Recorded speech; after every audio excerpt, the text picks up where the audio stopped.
Welcome to round 11 of the World Chess Championship between Carlsen and Caruana. I'm here with an EU fellow commentator, Asaf Sofer, a good friend of mine.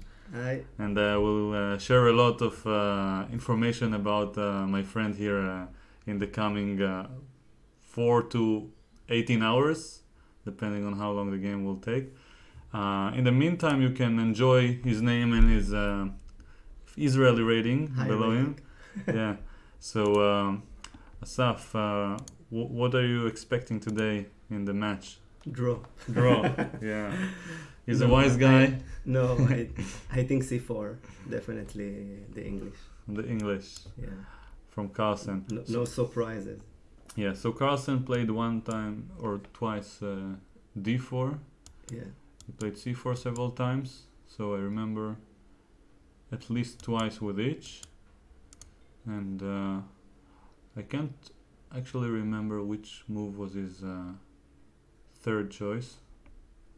Did he play E4 at one of the games? No. Yeah, he did. Yeah. He played a Petrov and his Queen E2 with knight D3 and F4, which was almost losing for him at the end.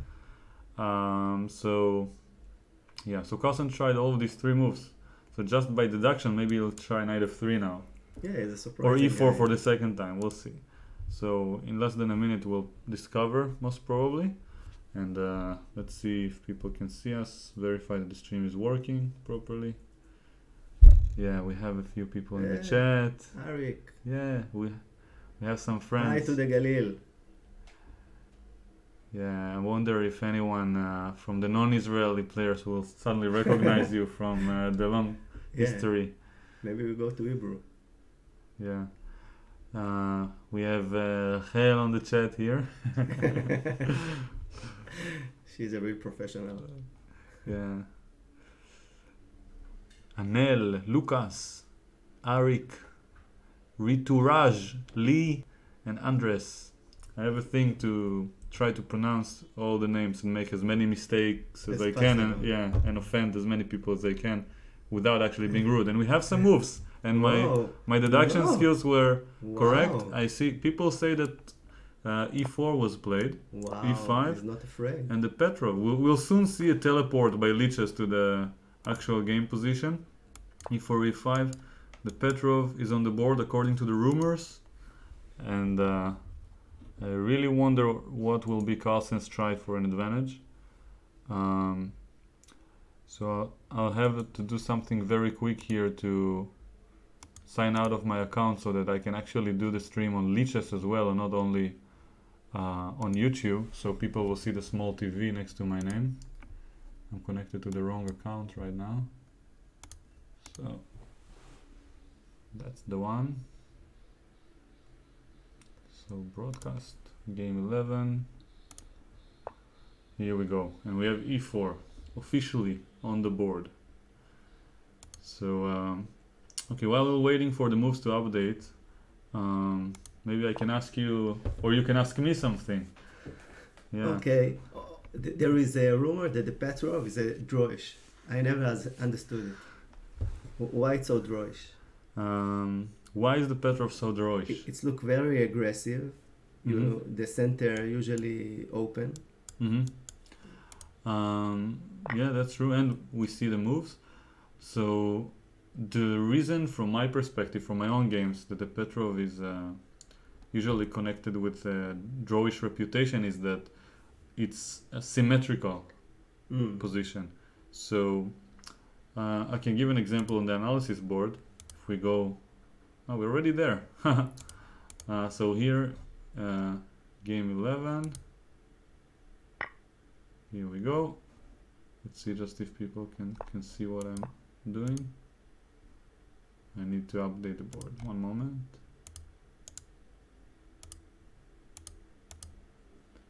So this is the one. Okay, so this is the right analysis board. So after knight c3, just giving an example, a lot of beginners, they play this line. And then they play h6 and h3 and d6, castles. So this line is also considered drawish, even though I played many blitz games with both colors here, and I got a lot of results and bad draws, like very few draws. Oh, and we have a lot of moves. Wow. So after some exchange of pieces, we get to a symmetrical position where there's not much going on, and it's relatively simple for both players to develop and exchange all their rooks through the open files, and the game is relatively dry, relatively without too many dynamics. But in the Petrov, let's say after d4, which is the main line nowadays, so you can easily see that a lot of people copy each other's moves. And nowadays the main line is something c4 along these lines. And after a long sequence of theoretical moves, a lot of pieces get exchanged, and there's not much game going on. And because both of the e-pawns are exchanged, and there is a lot of stability in the center without much going on, people don't like it, especially from the white side, if they know their opponent is accustomed to all the recent trends and the theory that has to be memorized. And Caruana is one of them, probably the leader of the Petrov trend nowadays. And for this reason, Carlsen avoided the Petrov up until this point. I don't know why he decided to go for it now, probably because he's okay with the draw, or because he has some small idea and he doesn't want to risk anything. But but there is in club level this variation with knight c3. Then there exactly this kind of variation when castling in opposite wings. And it's become very aggressive, this line. This line is considered aggressive. It's not drawish at all, and it's one of the main lines, no? But it is quite simplistic, I would say, because like imagine that you're a grandmaster and you're playing someone who's rated, let's say 1300. They just started playing chess, but they have a coach, and up until this position in rook e1, even a few moves later, king b1, and then another move like h3 g4 or something, they studied everything by heart. It can be very easy for even for a 10-year-old to remember all of these moves and get a good position against you. Whereas in the Sicilian, you can outplay him with black after 5 moves. You can force them to make a mistake somehow. So in this line, white doesn't have a lot of challenge going on. You see, he just develops, takes, develops to the same squares no matter what black does. There's no dynamic play going on. And only now the complexity begins, but it's not dangerous for white. Black is not attacking, so it's like a relatively equal game, but with potential for attack, mostly for white. Black has to be careful. So this is not a popular choice for players on the black side when they want to play for a win, and they know their opponent is going for this knight c3 variation.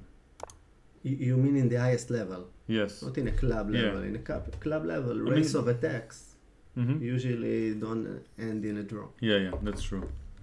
So in this situation, right here, so I'll explain the opening relatively quickly, since we had a lot of moves coming. So knight takes c5 is the main line. We just take the pawn. d6, knight f3, knight takes c4, retrieving the lost pawn, recovering it, and now after knight c3, white is gaining a tempo on the knight. Black takes and ruins white's structure, but white gains the tempo to develop his bishop. And he tries to use this bishop to castle queenside so that he can have attacking potential. Bishop e3 and queen d2 are the most popular, move order. Knight d7, castles. Knight f6 is what top players usually play now. Bishop d3. And c5 is a move I'm not familiar with. I don't think it's the main line. And as you can see, Carlsen is thinking, so it means it's not his main preparation. So the main weakness in the position is d6? After c5, yes, but I guess the main idea here is to take away the d4 square from the knight and the bishop, and probably it's also some sort of a computer suggestion, followed by bishop e6, and then something on the queen side. Yeah, I predict they're gonna take a relatively long think around the coming move or two, without allowing us to explain too many new things about the position. So I'll try to check the database. I remember here some lines goes with h4, knight g5, a very logical line. I would say, especially after a move like c5. Mm-hmm. It seems to me very logical. Yeah. h4. Yeah. And knight g5 followed by trying to attack on the king side somehow. Yeah. One of the main ideas for black, I don't know if it's the right move here, but it is bishop g4. And well, you can try to sacrifice the pawn with h5, you can try to move the rook, but the bishop is quite okay here. And I'm guessing black will soon push d5. Yeah, the rook to e1 doesn't seem to me very logical, but the bishop to e2, maintaining the pawn structure against your move with the bishop to g4. Yeah. And attacking d6. Yeah, I'll move the analysis board. So here, c5, h4, bishop g4, bishop e2. I like a little bit less because it moves backward, backwards with the piece. And after d5, I think black is still kind of okay because the weakness became a decent pawn suddenly. Yeah, not a real target, but maybe it will be. Bishop to g4 to g5. Yeah. This pawn could potentially become weak. Yeah, it seems a bit. So maybe instead of bishop g4, after h4, black should just go bishop e6 and wait for white to reveal his hand. But then now knight g5. Yeah. The same idea. You're attacking the bishop also. And so it looks like a flexible move. I like it.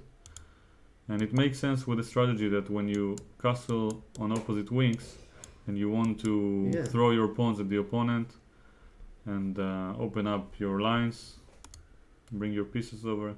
So this is quite a decent idea. Another option is h3 followed by g4 also. And then trying to get some g5 or some knight jumps. Both of them make sense. I'm very curious what Carlsen is planning, because I don't see any other serious moves. I mean, king b1 is a usual move in the structure to wait to see for what black does while improving the position. C4 is an option? It might be. It's not that bad, but it's on the same category as king b1, just improving the position and waiting for black to show what he does, and probably will do bishop e6. So all of these moves make sense. Honestly, I don't know which one to choose. If I were white, I would probably trust my intuition somehow, because it's ridiculously hard to calculate anything here. Yeah. But what most people do is analyze a lot of these positions with an engine and see which moves always work and which moves work in certain circumstances, and then you tend to choose the one that you know for sure that is not a mistake or preserves a little bit of an advantage. If I knew one of them was, let's say, 0.3 for white, just a small advantage, I wouldn't risk going for more without knowing that they work, especially against a strong player who blitzes all the moves very quickly. So when Magnus thinks now, you think he have no knowledge about the position, or he compare lines that he knows? He has a phenomenal memory, so I assume that it should be connected with his knowledge, but with his lack of knowledge. But if it was any other player, I would say that it's also possible that I just don't remember and try to make sense of the position. Yeah. Sometimes when I'm playing and I do remember the move, or let's say I know for 99%, I'm 99% sure that this is the correct response, let's say king b1 here. So I'm telling myself, wait, there is this chance that I'm wrong. And also, if I play quickly, I will not get into the mood of like a long game. So I'm trying to find my zone by thinking deeply about the position, even though I know the right move, trying to forget that I know it, and rethink about everything, so that I can make sense of what I do. And it happened to me many times that I'm like, I know that the computer recommends one move, but I'm thinking, why is this not a better move? And I don't get it, so just playing it to see what's going on. And I'm thinking to myself, if I can't refute it, probably my opponent won't be able to either. And if he analyzes it, probably analyze king b1 as well. So if my move is logical but not suggested by the computer, is not going to know by heart the computer's refutation to it, or the way to equalize it most precisely. So it's very important to have self-confidence and dare to try whatever it is that comes to your mind, and learn, be willing to learn from the mistakes. Yeah, you need to maintain the fun in chess. Yes, and one of the most experimental, to remember that this is a game. Yeah, one of the most long life. Yeah, a very famous example here. I'll show it at some point, probably during the match, if I'll find a way to put it on the board. Is game number 8, I believe, between Gelfand and Arndt. I think it's game number 8. It's the game that he won.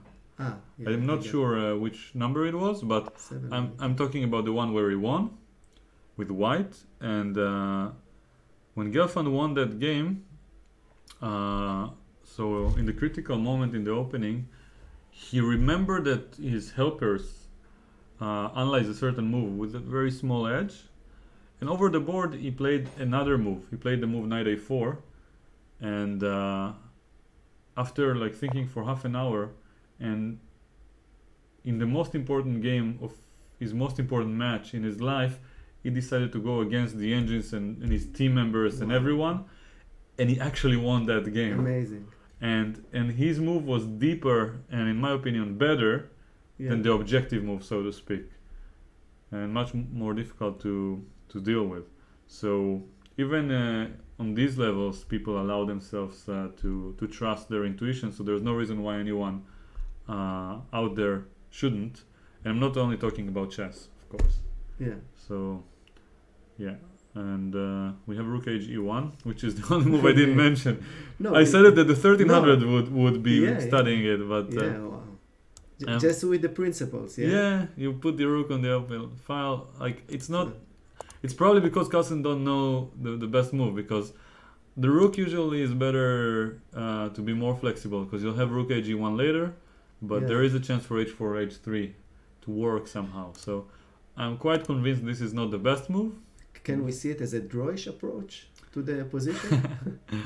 Not really, but let's call it a Karpovian approach, or Carlsen-esque approach, where the person is not really trying too hard, but he just keeps playing. You know, it's like the Italians that I met, the professionals, they like to call it a massage. Just trying to massage the position and see what happens. Just to feel pleasant. It's a logical move. Yeah. Very logical, and he's patient. And now bishop e6. But as a player, you don't see here a big white advantage? Oh, it's still not the correct account. I have to log in again. Just a moment. Yeah. So...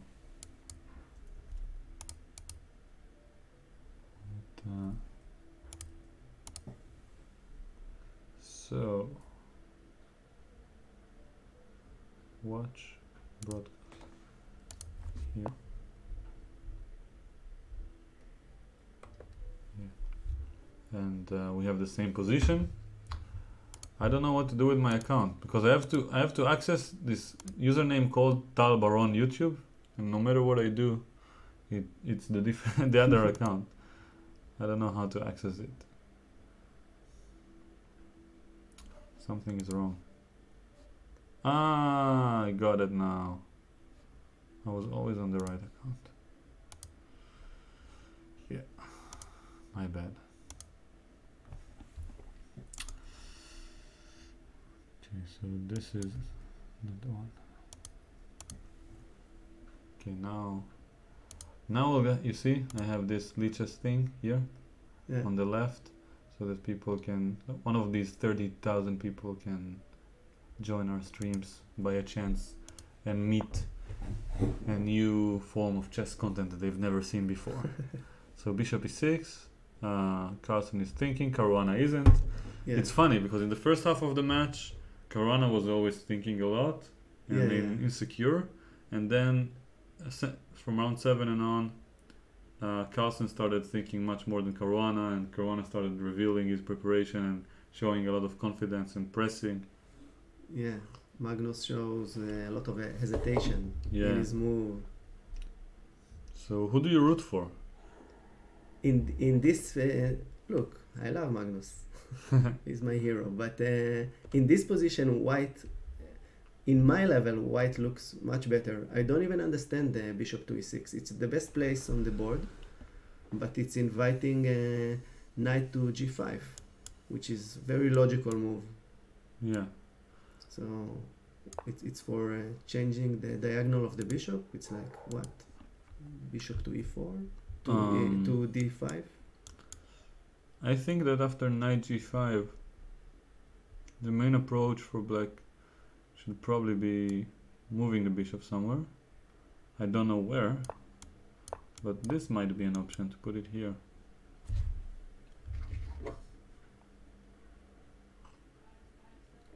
Especially now that the rook is not an h1, because if the rook was an h1, you would play g4, take, and h4, h5. Yeah.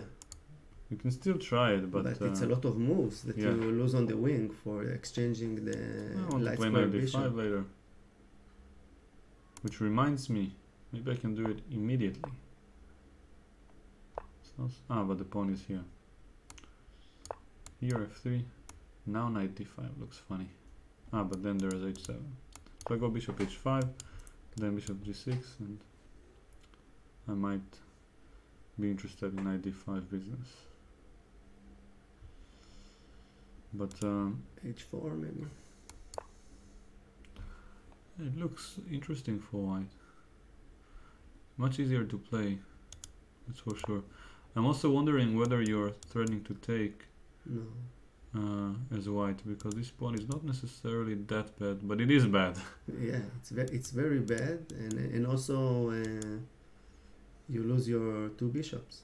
Yeah, I like knight g5, and bishop d5 makes sense against it, but now bishop h7 might work.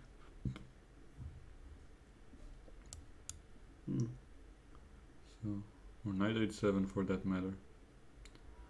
So I don't know.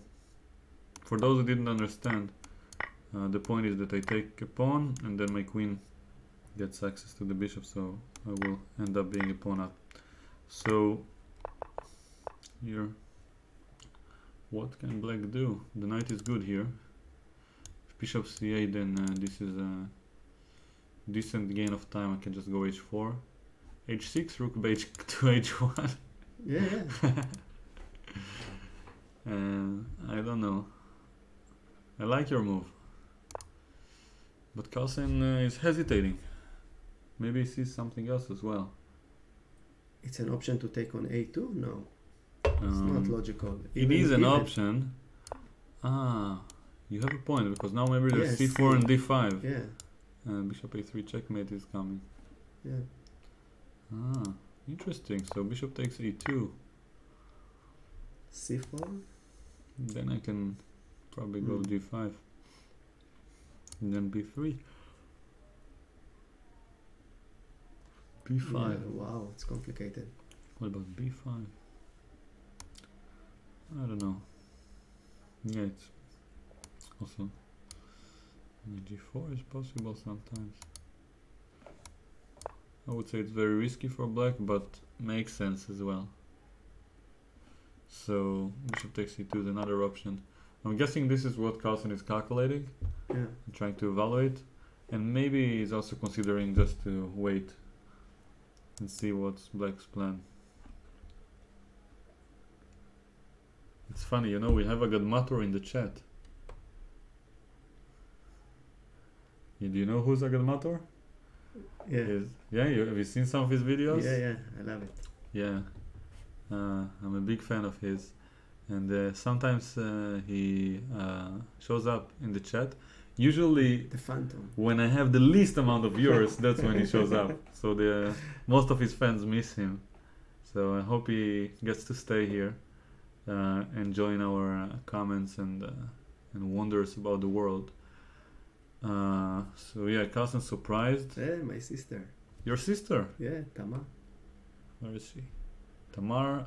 Tamar, yeah. Yeah. But the message is no longer available.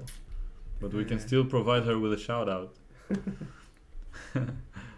It's funny, you know, every time I made a stream with someone, a relative of theirs or a friend would join the stream, and I would like toy with the idea that maybe they're interested in the stream just by a slight chance, but then I would continue with the next streams and they wouldn't show up. So yeah. But I'm not expecting anything. I'm just you know, I like. Yeah, she's a bachelor. I like the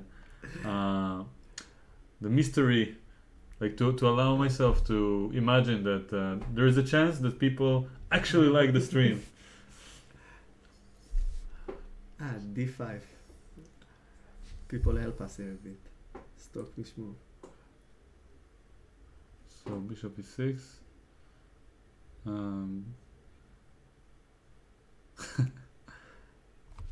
I'm not sure if it's helpful because you can never know if they are saying the truth or not. And people have lied before. Yeah, especially if it's white turn. Yeah.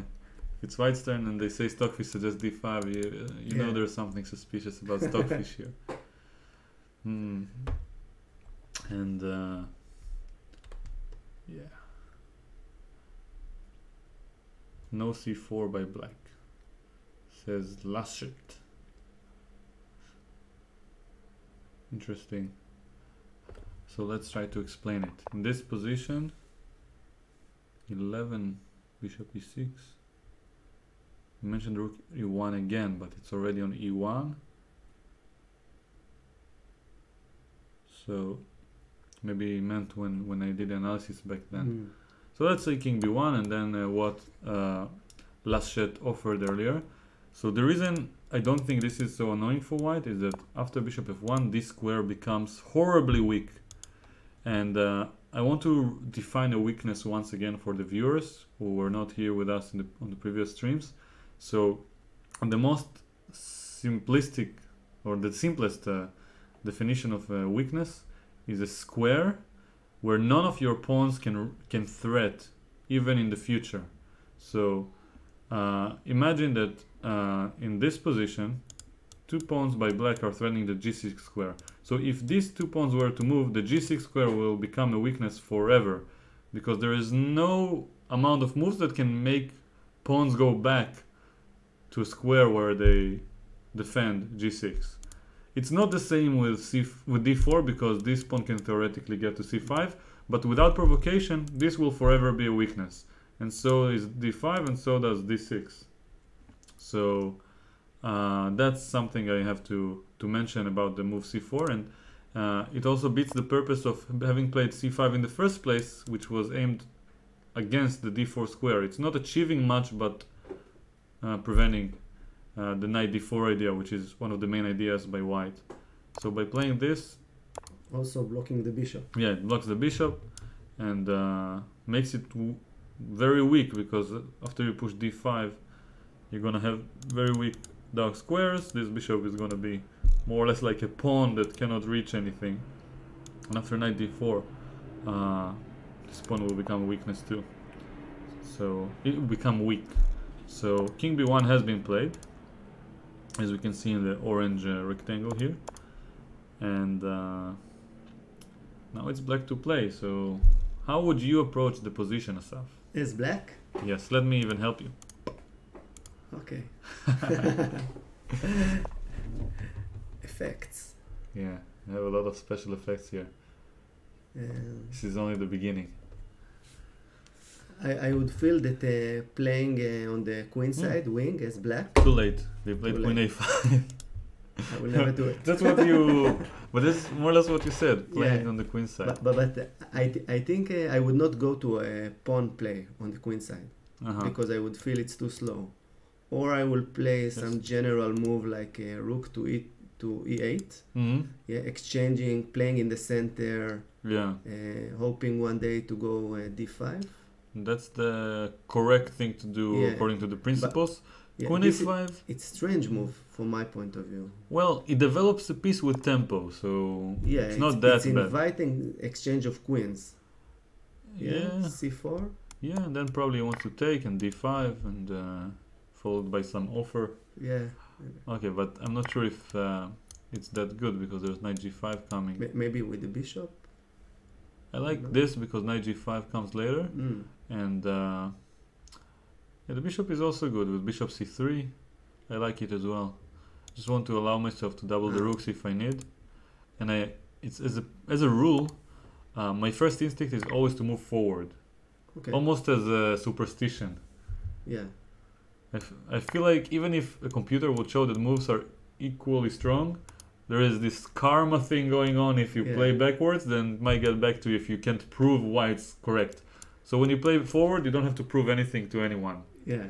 But if you play backwards, it's like a placebo effect where you... But actually the opposite. You know, the opposite of placebo is called nocebo. Ah, there is such a thing? Wow. When you expect pain and you experience it without any provocation.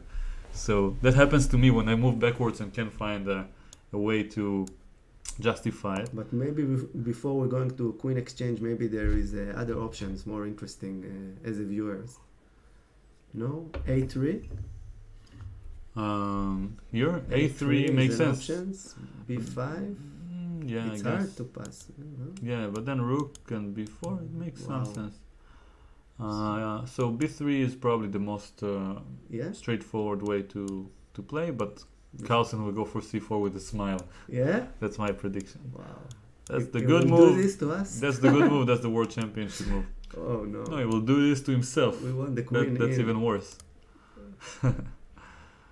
Until there is a race of attacks. Oh, my Tiberian little friends in Hebrew. Practice your English like me. Yeah, in the chat. Yeah. So, soon we will talk about your Tiberia, I don't know how to say it, project that you've made. I'm very curious to ask you a lot about it.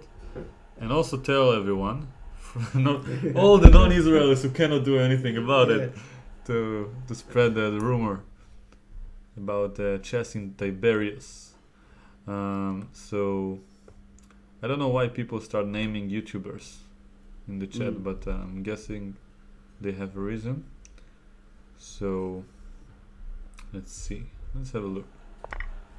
We have another move. c4 and queen takes d2. And Asaf, as a chess enthusiast, is a little bit annoyed. And as a chess professional, I'm very annoyed. That's what I would say. Honestly, I'm disgusted. Yeah. Just disgusted by what I see in this championship. Like, I was so disgusted that I didn't even bother streaming the previous round. Yeah. Honestly, it's not because of the draws, but it should have been. I'm just, I just wanted to, I forgot to say in the beginning actually, I wanted to apologize to all the viewers who were, got used to me and thought it was obvious that I'm always here. Well, it isn't. It's a protest for the draws. Yes, yes. And also, Joseph couldn't make it, both today and yesterday, and yesterday I didn't find any replacement, and I thought to myself, well, by myself I will not, it was 2 days ago actually, I would not watch the game for 6 hours by myself. I would actually meet someone to watch it with them and discuss the game and so on, if I found it interesting, just like people do with the Mondial in football. But because I wouldn't do it alone without the stream, I didn't find it authentic if I would stream myself alone, watching the game for 6 hours, talking to myself. And I think this could also be the first step to insanity, which is already something I'm prone to as a chess player. So I would better be on the safe side. Yeah. So So we have a little bit of suspicion that bishop d2 will be played, like you suggested. yeah, I like rook d2, but this is my gamble. yeah. But if he loses, I can say it's karma, you know. If he wins, it's because he's Carlsen. So I'm safe either way. And if it's a draw, I can just stop streaming forever and then go find something else with my time. So I'll spend my energy on bishop d2. Yeah, we see it here in the orange rectangle of rumors. You see, this actually shows the official game move. The viewers can also see the notation somewhere below all the different layers. Yeah, you can see it here. So bishop d2 on the board. Let's try to evaluate the boring position that we've reached. But let me return the favor and ask you, why is this boring, my friend? Not the Petrov, why is this position boring? But how can you define it to chess beginners who don't know what boring is? They love everything about chess. Okay, I think there is two aspects of boring. One of them is when you have an attacking game, and usually it's when the queen is on the board, there is a lot of action in chess. This is one aspect. And the other one is the imbalance in the position. If like there is 4 points in the queen and there is also 4 points in the queen for white and black, so it's a symmetrical pawn structure. So this is boring in my eyes. It's too much less dynamic, too symmetrical. Yeah. Yeah. And this is not that symmetrical, but it's quite close. Yeah, probably one day we'll put d5. Black will do d5, so c4 and d5 will go away, and then the pawn will be very symmetrical. Yeah, and if black the rooks will be exchanged. So yeah, I don't see.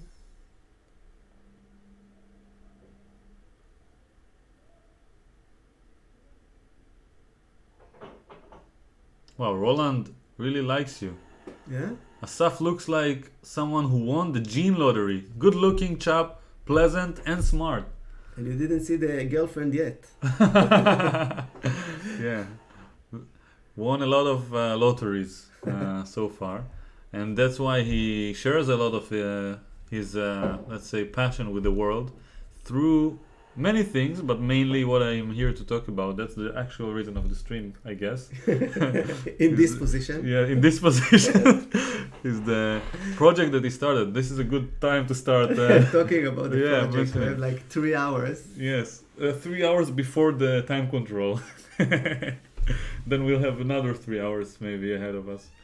Okay. So the thing I wanted to ask, let's start from the beginning. Okay.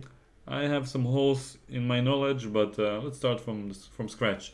So let's hear the story that led to the project, because I'm sure the people who don't know or are not involved in Israeli chess like the story much more than the actual thing that there is like chess going on in Israel, and that you promote education like through chess among around 2,000 people through this project. So starting from scratch, who are you, like, from the educational point of view? Like, what's your background before all of this began? Okay, as a child I was really bad at math, and now I have a second degree in that. And a lot of this goes with chess. When I was approximately 16, I learned the game. And I get, in many ways, second chance in life. Wow. You know, because I was a really bad student. Wow. A pupil. So I wasn't so talented like you in chess, but I thought it was a game, you know, like football and basketball. And when I see that I'm that bad in that, I wouldn't accept it. Wow. And I learned the game, and eventually I live in a small town in the desert called Arad, very small town, and I became the champion of this town. And the teacher started looking at me, maybe this guy can do some math, and I started looking at myself in that manner. Wow. And eventually I was really good at math after 2 years of and learning a lot, like how we learn in chess. We do we need to understand what we're doing. It's not enough just to do it. Yeah. Usually in school, when you do math, you do it like again and again and again. And in chess, it's not enough just to play like many blitz game. It will not earn you points on your rating. So when I discovered this method, which I can say just understanding what you're doing, I do the same as learning in math, and eventually I felt not only good at math, also good at educational of thinking. It's hard for me to express it in English, but this is what I did. And when I many years after, when I go living near Tiberia, where no one knows chess, especially the children. Yeah. So I decided north in Israel. I go to a school which looked to me ugly enough to teach there. Ugly enough. That's beautiful. Yeah, and I brought the chess as a cultural of thinking, and it went very fast. That all the school know this game only because I put the chess in some specific location, and I do the lesson in outside places. And it was less about teaching chess, more about the cultural environment in the school goes with chess. Like if I do a tournament, it wasn't inside doors. Tiberia, the weather is excellent to stay outside usually. You can do a lot of things outside. It's not rains a lot. And so from here to there, it was a success. Like 90% of the children play chess after 1 year. And the mayor and his second decided that they want all the town to be like this. Wow. Yeah, and now I must say that from the economic point of view, I asked for 100 shekel for the entire project of the school. And I bought 100 shekels, it's like, how much, $25? Yeah. So for a year. Wow. So it's like, so it was a big success for the economic situation of the town. And when I started in the entire city, it was like very strange to think about it. What is exactly a town object? What you can do with it? What is the main keys to this town idea? Because to teach someone, you know, it's about his cognition, but how you teach a town exactly? Wow. So it's a secret. It's not go with the high level of chess. It's a secret of more resembling to a restaurant, to a food, it's a different question how you spread an idea of chess in a town. You have to have the simple man's approach and not the elitistic, you know, competitor with rich parents who can go abroad and have coaches and everything. It's also to invest in each human. What I mean that if someone is good at chess and someone is bad at chess, you try to build a structure that invests the same amount in the two of them. That's really difficult. It's human. It's a humane project. And I do it very cheap with a lot of volunteers. Yeah. We have a move? One. No, one? Okay. Move that's ugly enough. Yeah, boring. Yeah, wow. Yeah, we have h6. Prevents fun from the position. Yeah. So less fun for us. No, he saw the knight g5 idea, bishop g5 idea, and king of d5. Yeah. Yeah. Very, very natural move. Yes, and it's also a window for the king, which is useful in case of a back rank mate in the future. In case you get a back rank mate, then it's good. Yeah. So yeah, that's one of the most basic principles. When I teach players, I actually teach them to develop their pieces. And then add one more move to the making the window for the king, as if it was part of the opening. Yeah. Because many people tend to forget it, and there are a lot of psychological effects that are positive for waiting moves, because you're not threatening anything. We're not forcing stuff, and good things start happening, and not only in chess. Yeah. So where were we? Okay. So eventually I understood that in order to do this kind of method of cultural chess in town, I need to do big events and cheap. Yeah.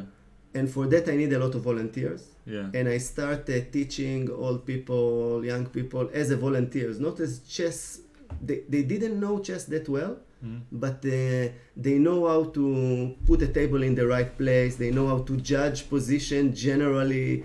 They know how to move tables at a mall in a situation with a lot of noise. Yeah. And I started making a lot of this kind of events. Yeah. And I think now 4 years after, we have like more than 2,000 players playing chess. Wow. Not in high level. There is a club. But they have the passion. They have the passion, and we have a club in Tiberia which is active. Well, we have like 10 groups that plays. We have a lot of volunteers. We have parents, old people together in it. How many volunteers? 80. 80 I volunteers. think 80. It takes me something like 2 months for every 15 volunteers. I mean, generally to collect them? Yeah. To collect them and also to teach them some kind of stuff. Usually I don't need them to know the rules of the game. Would you say that there is like something in your passion for what you do, for the meaning of it, that infects people and make them want to be part of your goal, part of your journey? Of course. Every success of humanity, if many people believe in the same idea. Yeah. It's about believing. It doesn't matter if it's believing in a country, in a war, in a game, in an educational idea. Yeah. If many people believe in the same idea, they put all their forces together and it's become a success. Yeah. And there is a lot of symbolic stuff that make people believe. So part of it is but it's a cheap project. It's me. This is part of it. Another part is the Tiberia people, which volunteering for them, it's something very natural. Wow. It's like Tel Aviv like is rare. if I would ask a shop in Tiberia, look, this is the project, I need try to remember what is the last thing like 1 week ago I asked for a curtain in a shop and they just give it to me. Wow. So it's very natural. Sometimes I ask flowers, gifts. Sometimes I need the people themselves, time. Wow. And it's very natural to help out. Yeah. Wow, this is impressive. Yeah. So one of the gifts that the project have no money is that people can give something else than money, and they also there is a bonding without payment between people. There is a trust of people without payment, and so you're essentially building a community. Yeah.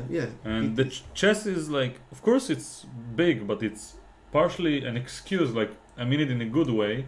Like, people want to get together. Yeah. And in most communities, whatever it is that they're meeting for is an excuse for them to bond and time together and actually see that they're all the same and that they don't need money involved and they don't need any benefits apart from helping each other and having this togetherness feeling. You are right. I'm definitely with you on it. And well, chess, like, I have this theory that like things that are older tend to be less exploitative of people. Like there is this trend, that okay, I can give a lot of example, but that if something conquers the world, like Facebook, for example, if they have a choice between something that's good for the population or something that maybe steals a little bit of something from you, they gain like the same thing multiplied by billions. So they will indefinitely choose the things that are worse for you if it's profitable, without preventing you from using them, their service. And not only Facebook, every big company. And the thing that comes to mind is that when something is older, it has nothing to do with marketing, at least when from the people who invented it point of view, from their perspective. And it's usually very simple, so it's very symbolic. And then it only leaves the people to sit or stand or walk together and just enjoy the experience rather than the idea behind it. Yeah. It doesn't come with how do you call it, a narrative. It comes with only symbols and just an experience. Yeah. So chess is very old. I don't know how old. People say 2000. Yes.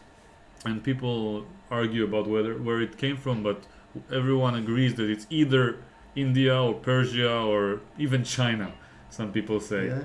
But no matter where it came from, in that culture, they did not try to exploit people by making them play chess. Yeah. They did not try to earn money. So there is nothing that, and it still isn't profitable even for like, even if your project goes to the millions, there's like nothing that someone can do with chess to hurt people and take all their money from them, as far as I know. Yeah, it's not about money. It's like a message from the past. It's a naive message from the past. Yeah. It's a game. It's a time bubble that holds something from the past. Chess. Yeah. Yeah. Yeah. And well, it's just a game also. That's also something that's amazing about it. Like that kids love it, even though it seems like a grown-up thing. And you know, it's fun. It has a lot of philosophy behind it that we can teach without talking about it. Yeah. Like it sets an example to people. There is, you know, when I teach how to volunteer in chess, I insist only on one rule. Mm-hmm. On one rule that they need to be really on it. And it's, I will say it in Hebrew to you, and you will translate it. It's Nagata Nasata. Mm-hmm. How Touch move. Touch move, yeah. Because inside these rules, it's the behavior of thinking. Mm-hmm. This is like, such an important move. Mm-hmm. It's a behavior that all the schools really like to teach, mm-hmm. and it's really hard to how you teach someone to think. Mm-hmm.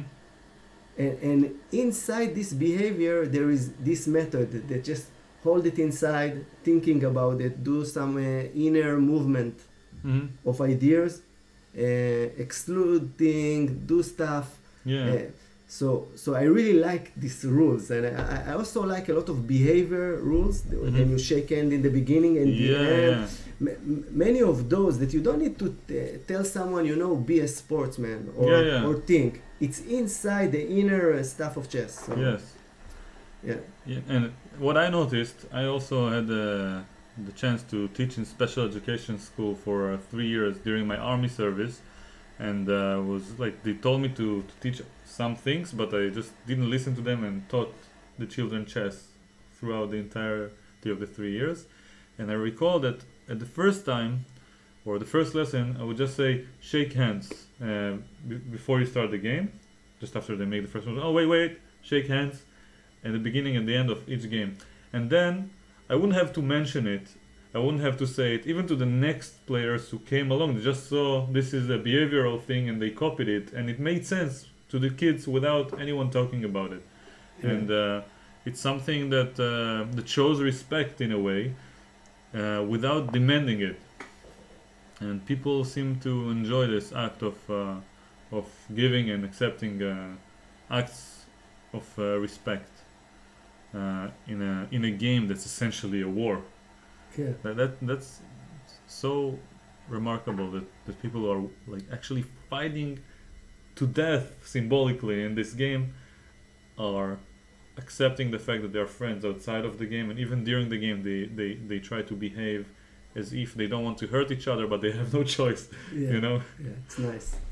Okay, maybe we'll go back to the game. Yeah, we have a movement with an idea. Yeah. Now there is some action in the game. Yes, and it actually exploits the move h6, because normally black can go g6 against this knight f5 threat, but the pawn h6 is now a weakness, or weak, I would say, hanging loose. So g6 cannot be played. Knight f5 is coming soon. d6 is weak, and I like white's position. He does have some.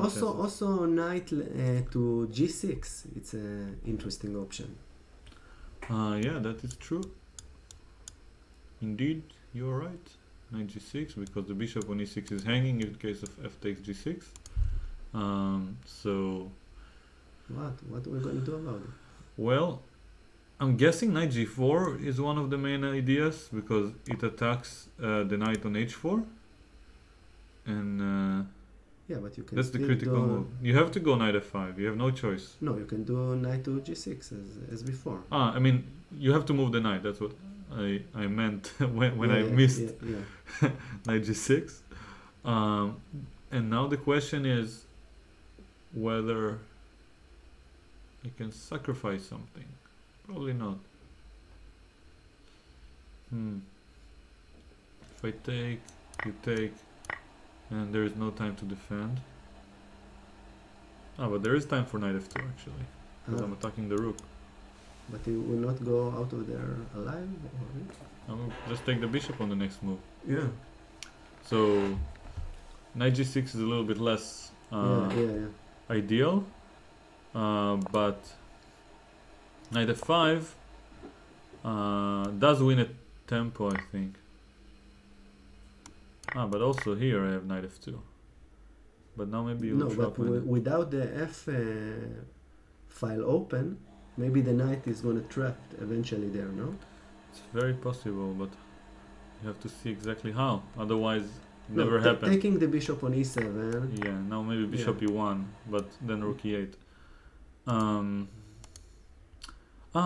I can go rook e1 and then attack the knight, but then g6.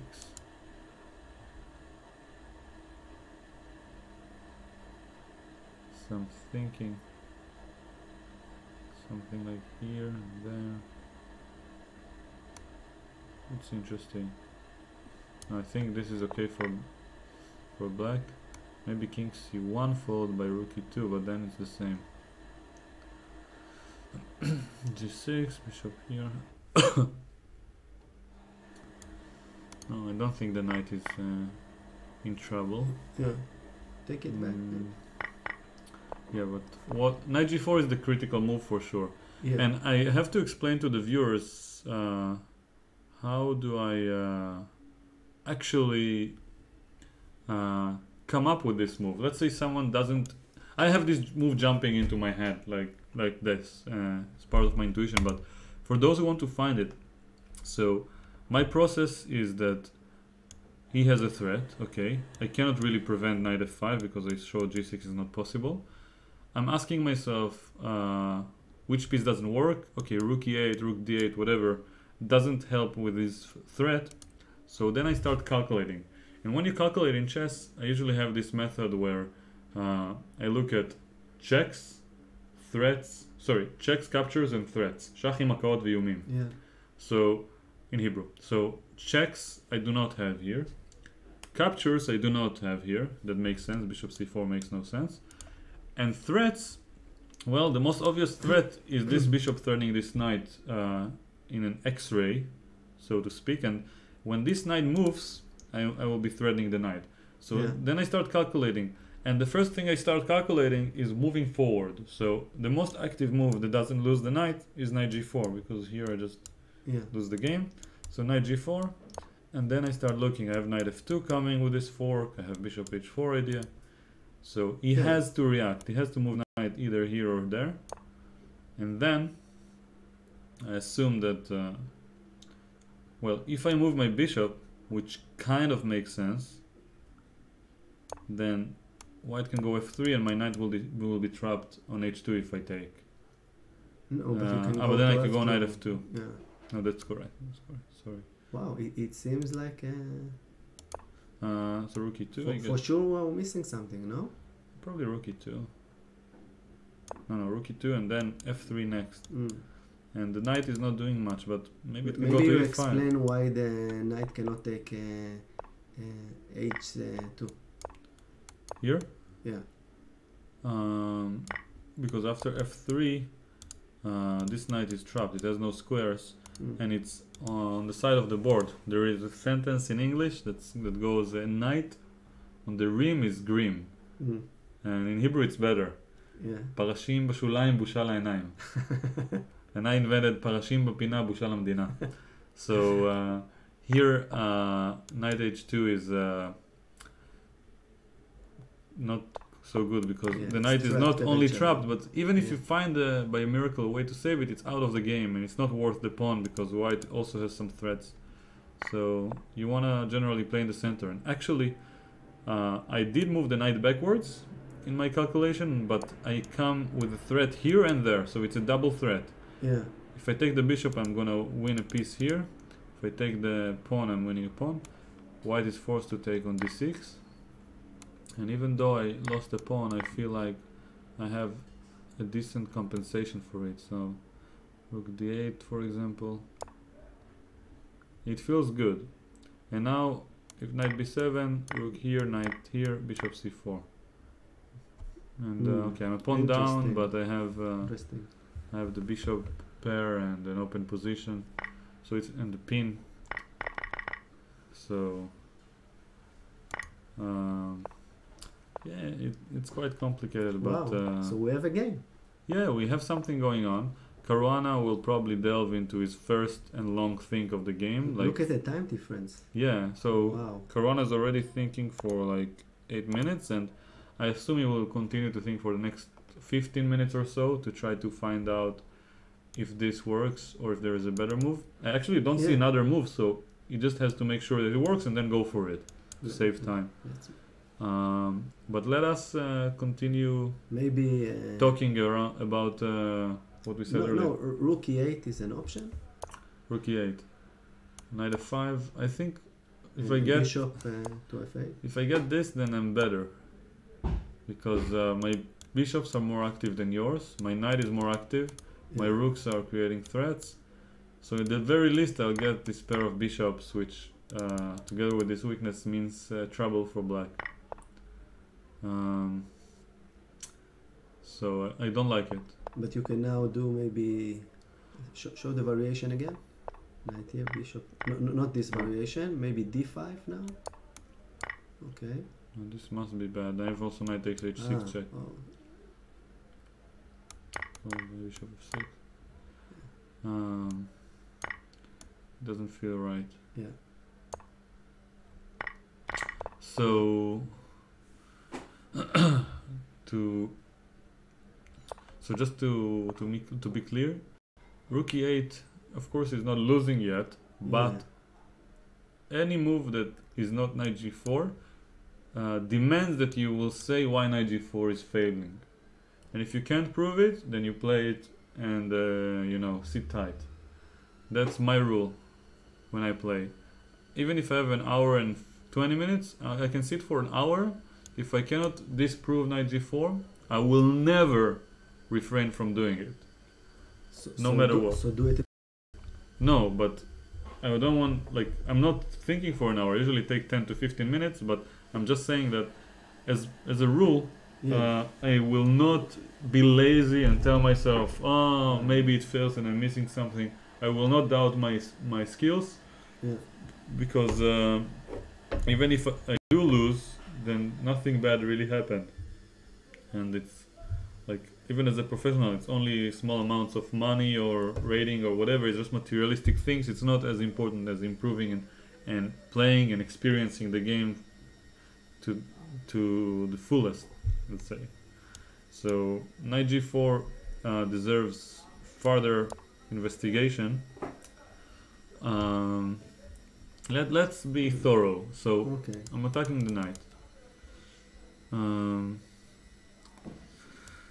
Apart from these two moves, do you see any other option that doesn't lose?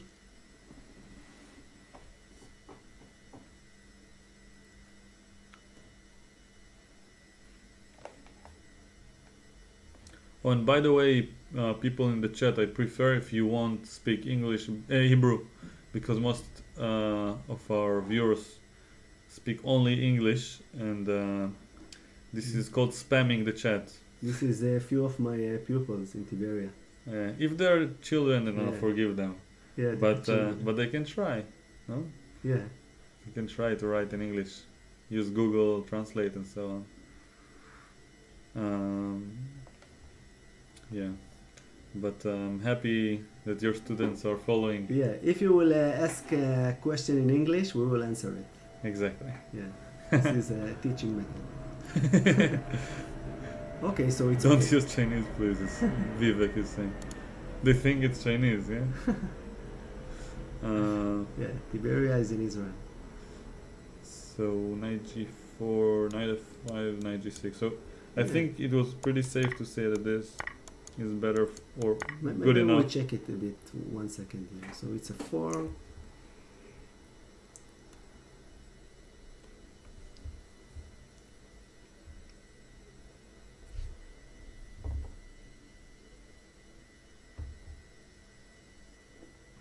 maybe rook to e1. Yeah, take. And now you have a problem with d6. Well, let's say I go rook f2, bishop e3. Can sacrifice my bishop.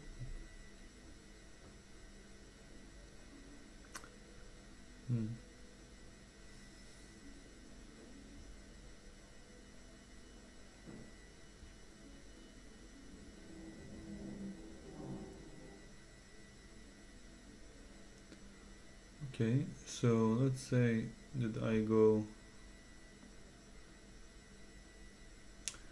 I want to go rook f2 in the right moment, but my bishop doesn't have any good squares.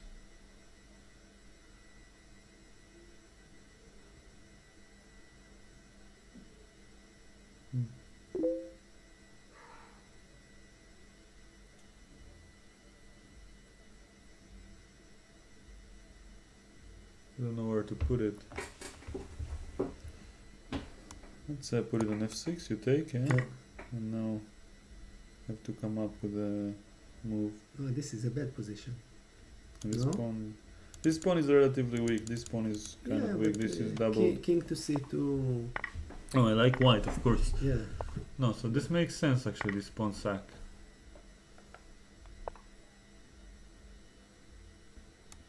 I feel like it is forced.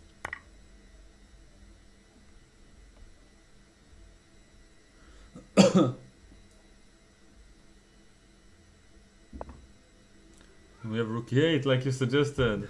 He did not play knight g4. Wow. So maybe he did not like this position, I don't know. So what we missed in our analyze?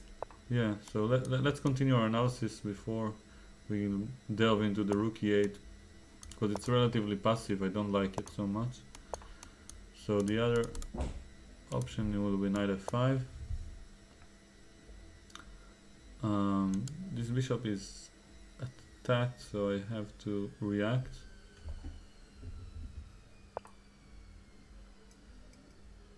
And he played knight g6. We'll see it in a moment. Rook e8. Takes.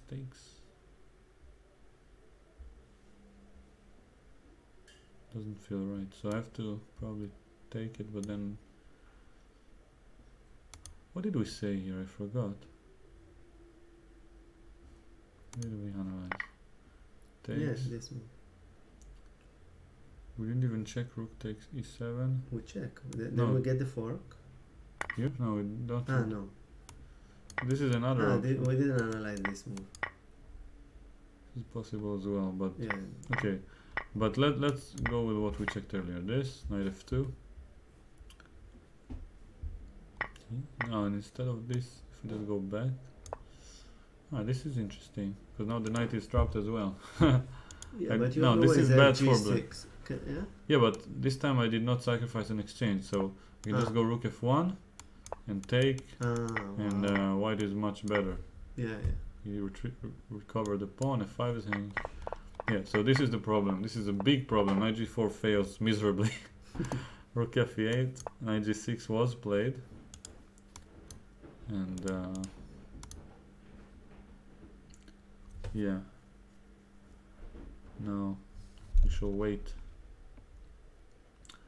What do you think that, like, he's attacking now our bad bishop, yeah? Yeah. So maybe it's a good exchange for our point of view, even though d6 is a weak pawn. How we compare these two contrasts?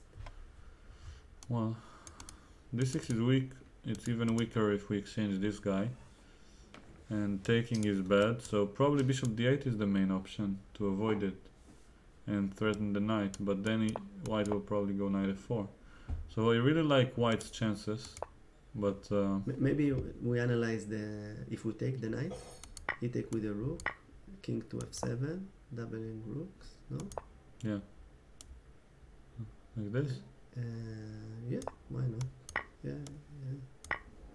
This sends me in. And now maybe Carlsen actually will play something like this, No. because when you have the pair of bishops, you don't want to exchange the second pair of rooks. Why? because you're playing for a win and you want to preserve the complexity, and the bishops are controlling the open file. So for example here, you go bishop e3 or bishop e1 followed by f3. There's nothing bad going on for white. It looks weird, but in the long run, it's a very good choice. The rook has nothing.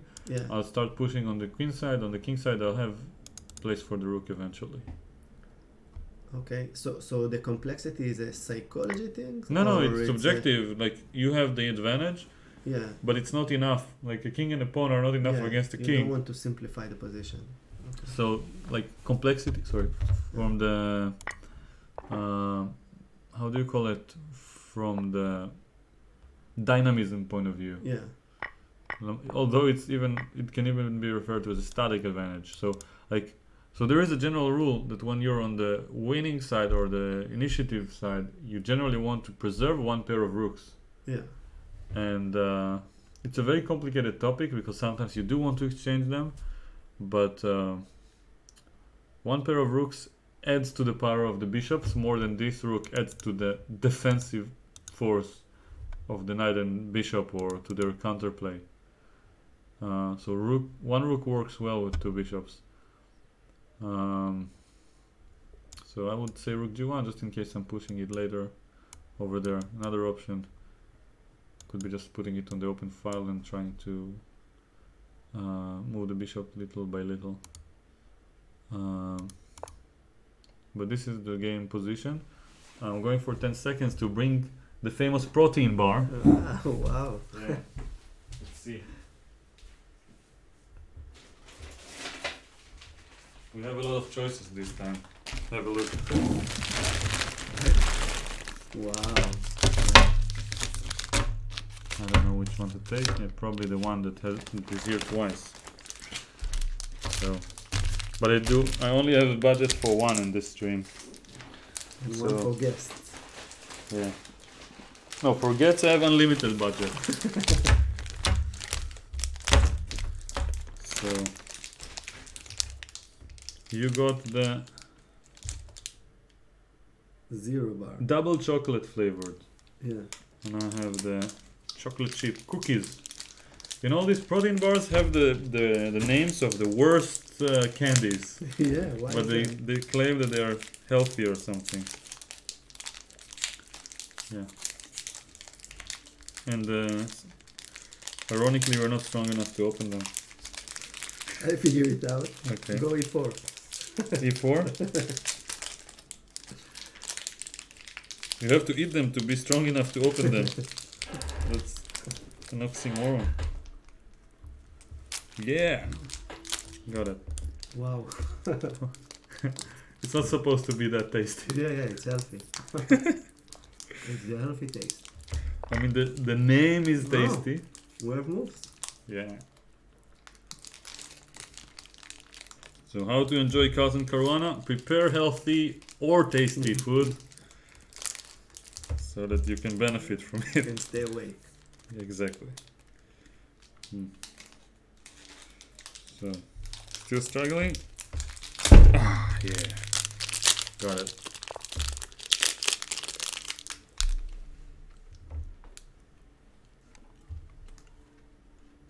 We have a lot of moves. You move, eventually. In some kind of strange order. The same גברת in שינוי אדרת. Yeah.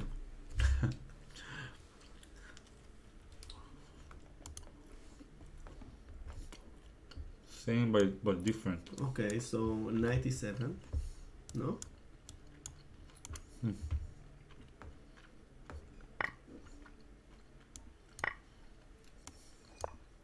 Oh no, they're going for simplifications.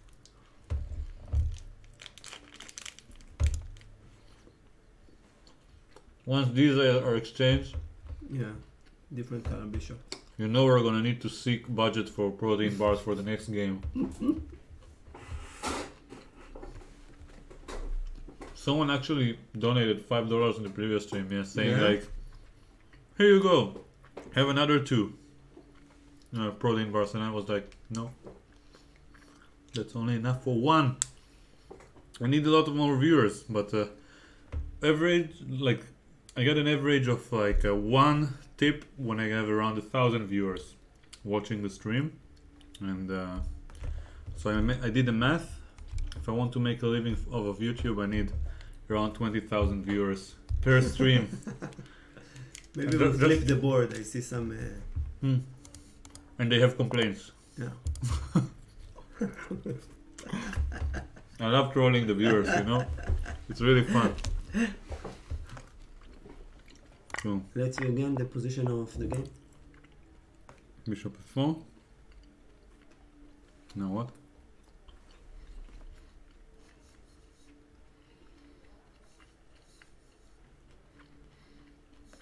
So white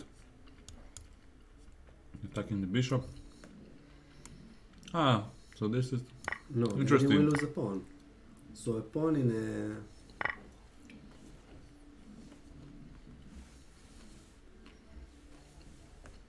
And we'll play b3.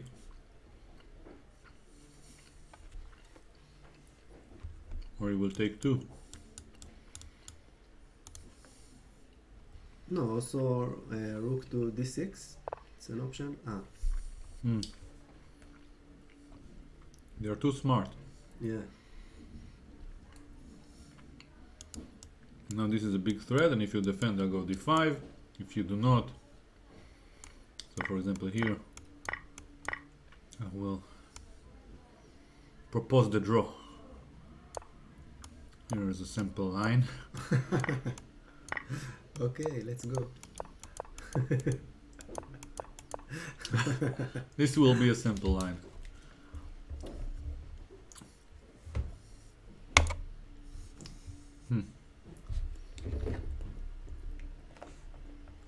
Also, the game previous, was a different color bishops.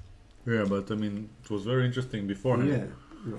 I think black may have had some winning chances at some point. I must have had, but I didn't have time.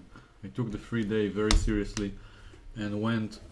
Actually, I did so many things, now that I think about it. I even had the time to meet you, which thankfully resulted in us doing this today.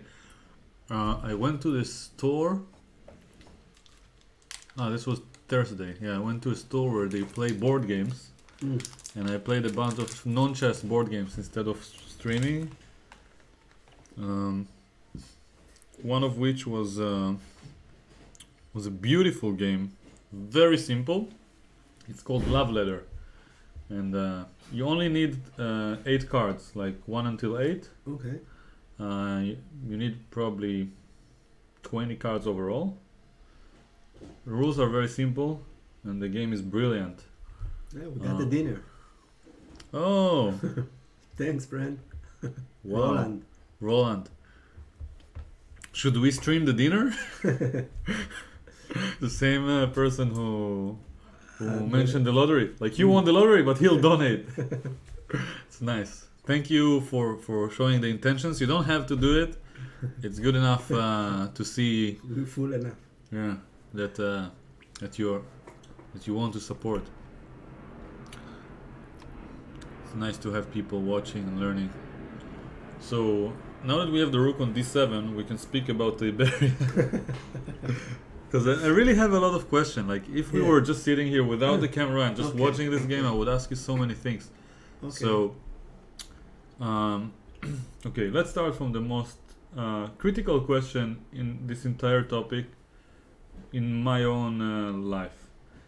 Is chess a good enough choice of a game or of a method to educate and build a community through, let's say, compared with other games?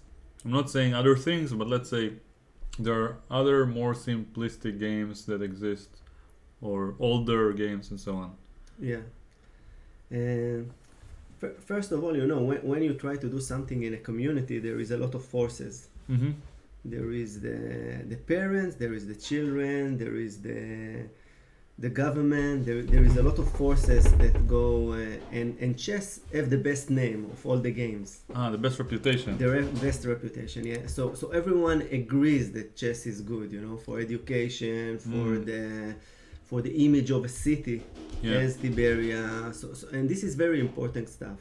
Yeah. So when you compare the games, it's not only the inner part of the game, it's also how people think about it. Yeah. Also, this image reflects, as I told you, my own story Yeah. on you. Yeah. If you're like a really good player in backgammon, I don't think that your teacher will think that high about you. But Yeah. in chess, something will change. Yeah. And if people look at you differently, you feel different. Yeah. So if the kids can have a lot of self-esteem, Yeah. this will already be a huge success. Yeah. So chess, from the image point of view, winning all the games that I know.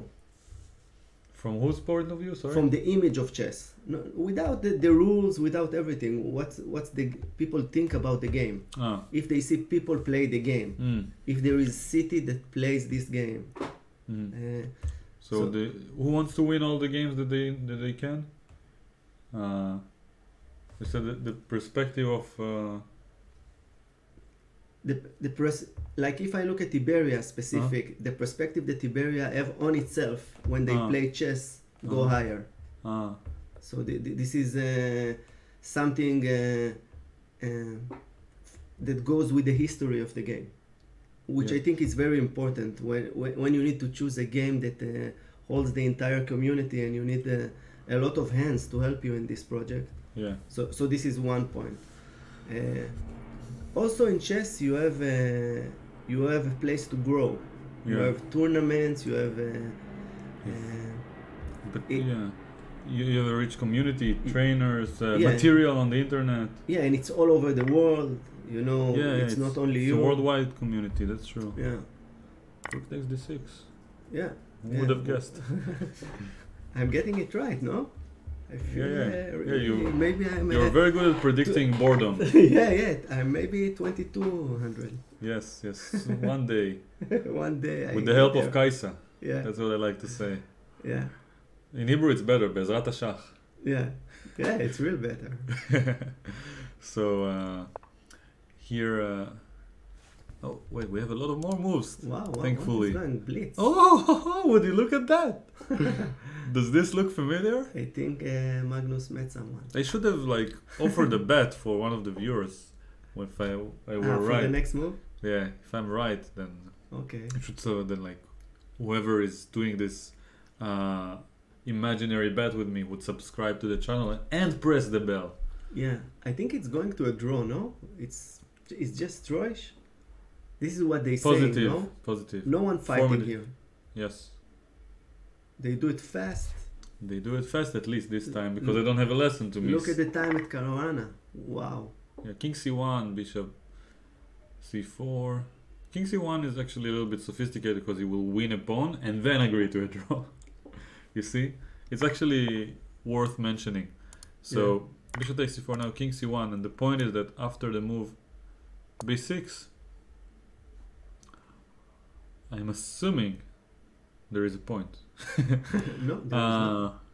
I guess he wants to move the bishop and then go bishop b8 later, but you don't have to exchange. Okay, anyway. Rook d2, bishop c4, king c1, b6. It was black to move. I missed it. I missed the move. b6, bishop f4. I assume black will capture. Wow, this is a very boring situation. Yeah, but you did save me. From not streaming the game at all. Yeah. And I do want to say also a few more words about what we said because I kind of stopped in the middle with all the updates that actually did not change much. No. So we spoke about the image of the city and the winning all the games that you can. Yeah. So you said that every person from their own perspective is trying to win as many games as they can and play. Or, no, I didn't. I did. No, that's not what I understand. I'm just asking if that's something that some people have. No, I don't think.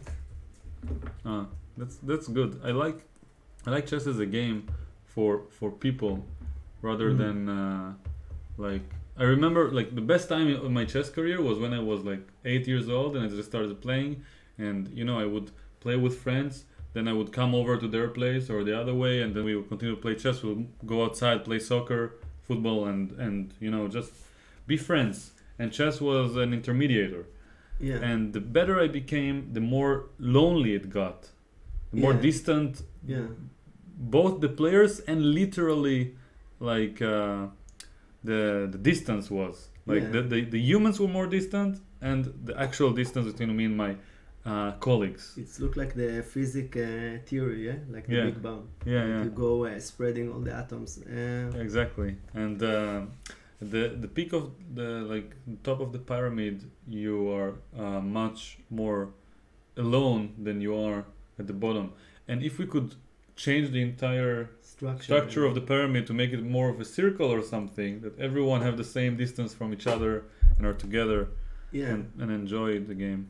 I think the atmosphere of tournaments, it's a really important issue. I will give you an easy example because you play in many tournaments. For example, between the rounds, you will never find a place that you can analyze the games. It's something very easy to do. Yeah.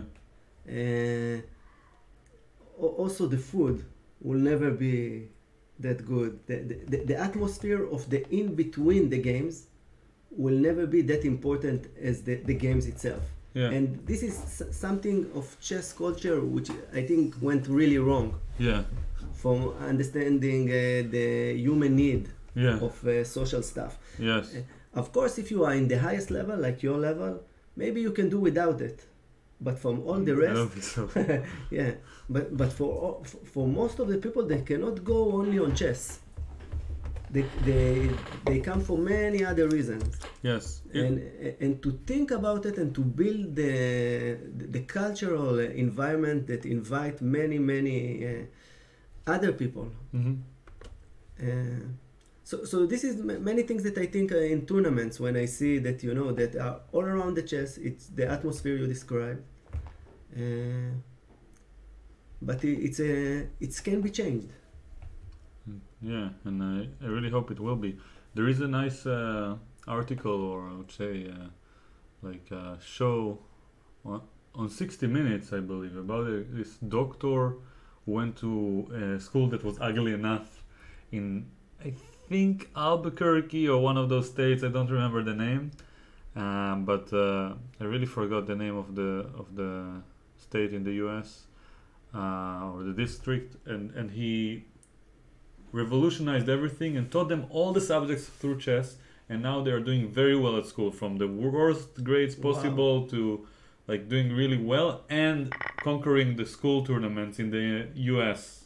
Yeah. And he's just teaching chess from morning until the afternoon, and the kids love him, and he just does nothing else. Teaches chess and everything through chess and lets them play.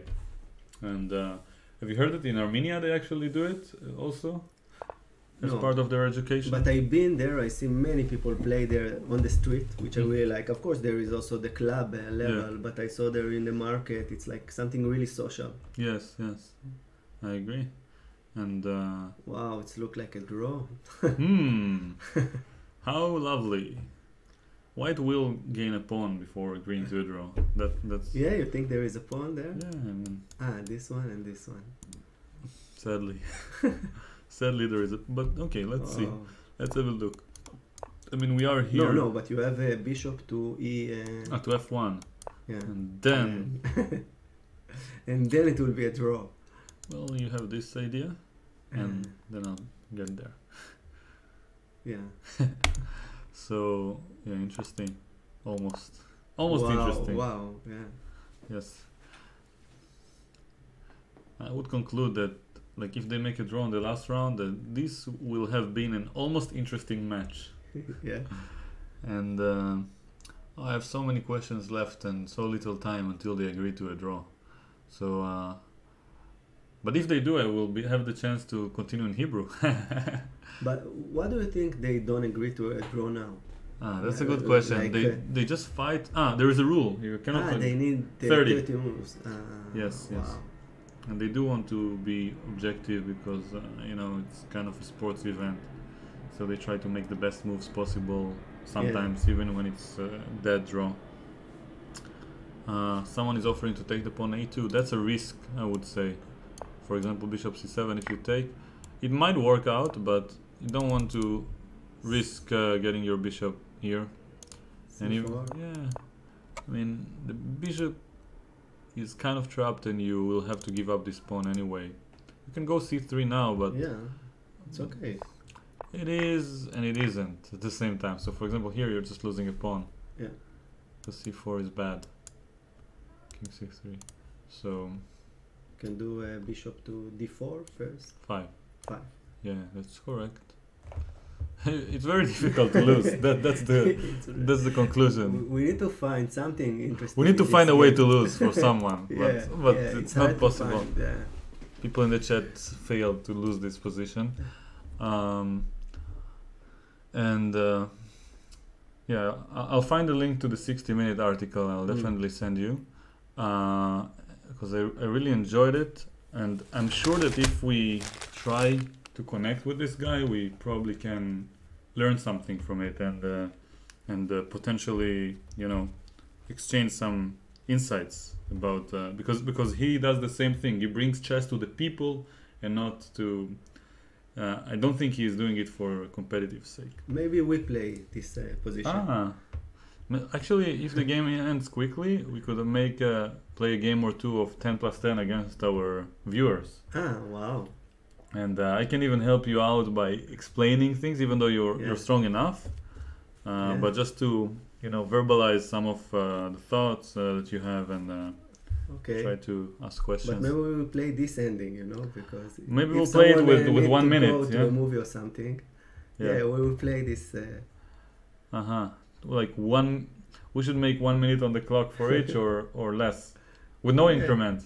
With no increment. I saw you in this. I think you will win it on time. Yeah, exactly. But we can try. We'll play 50 moves, then I move a pawn. Another but how can we do it with this double mouse? One player plays on each computer. But this would be difficult. Someone says it's ended. I don't think so. No. I see the time. Yeah. It's also ended for us. Yeah. So, have you heard of Capablanca chess? No, what is it? I forgot the actual names of the pieces, but you have 2 additional pieces. The rook knight and the bishop knight. Yes. Yeah. And they call it archbishop and something else. Yeah.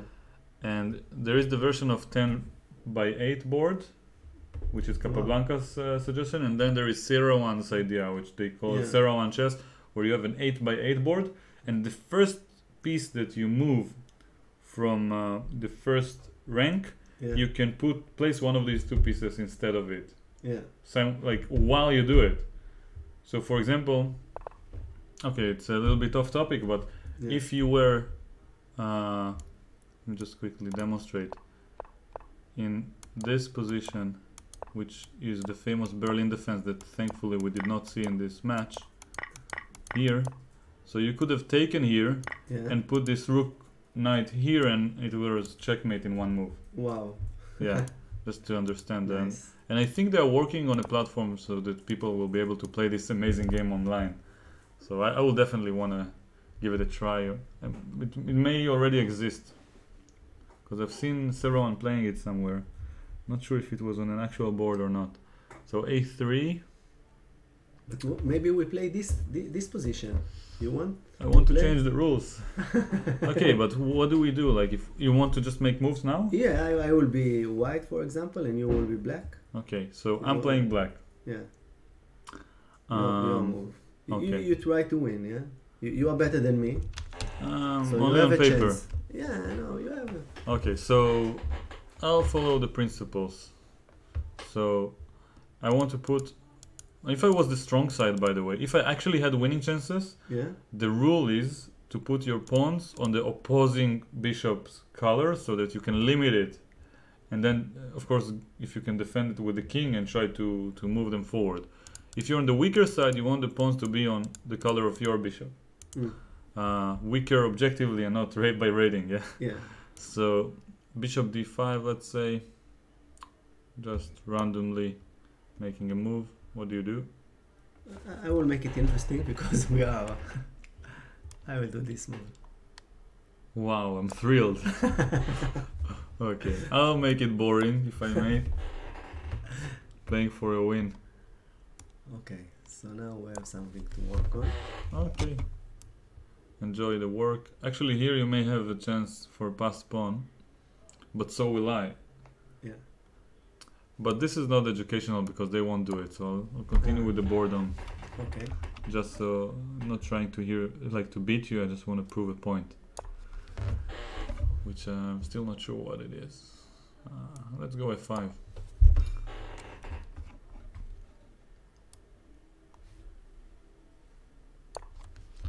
And king to the center.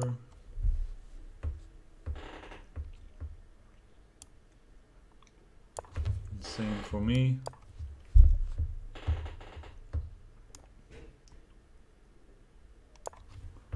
G5. Next move G4. As promised.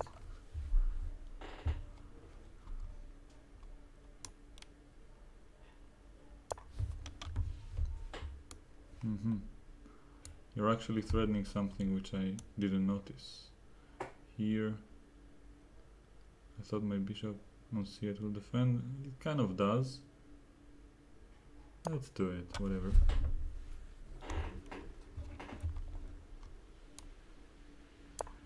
I'm losing a pawn. I just noticed. I managed to lose a pawn. Now, will this be enough?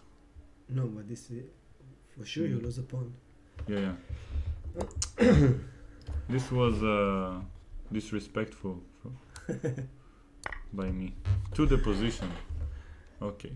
In prime time in YouTube. Yeah. Prime time is the key word. But the last time we played, I had a rook and it didn't too much. Okay. So I lost the pawn. Let's see if it actually will gain something. So I'll put my king on b5. I still have winning chances. Okay.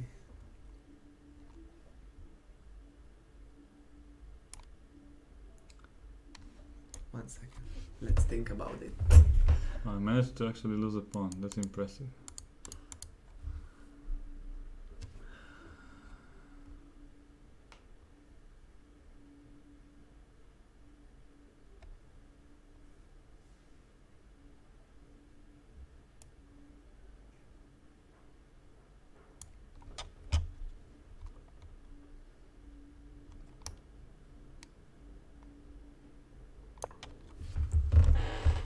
I'm going to take it. Yeah, take it. Put my bishop back.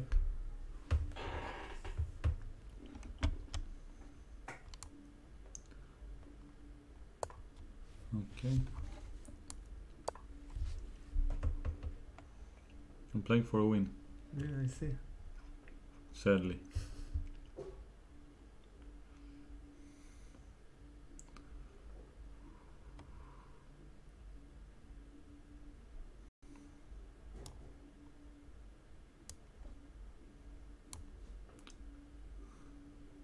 I can see that even though you claim that I was a better player, you tried to provoke chaos. yeah, so it will be more interesting. So you're not trying to play according to the opponent, just enjoying the chaotic part of the game. Yeah. And making it interesting. I appreciate it.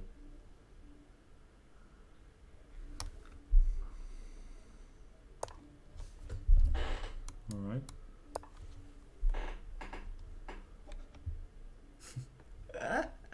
Let's see. The moment of truth. Truth. Truth. The moment of truth where you hold fire. It's depend on which part of Israel. Oh yeah. I promise to the viewers and myself that I will not talk about controversial issues because chess is beautiful and neutral, you know? Yeah. Although, speaking of controversial topics, you gave 2 ground rules for when the game is boring and queenless position was one of them. And I like the idea, like the metaphor that if you have any game and you remove all women from the game, then you have much less interest, let's say. Yeah, it's true. And because like I don't know how many sexes there are anymore, like how many genders they define it, but if you reduce some, then you'll have less diversity. Yeah. So never exchange queens in a World Champion game. Okay, I will risk it, you know. Never. Oh, so this is why they call you. So if I don't take, then I'm losing. That's my guess. I'm taking it. Okay. Okay, now I'm taking this one. So, so I need to fight. I don't think it's possible anymore, but good luck trying. No. You think I lost? Yeah, your king is too far. I have a team on the French league, and the captain always used to say, "Too late to apologize." It's true.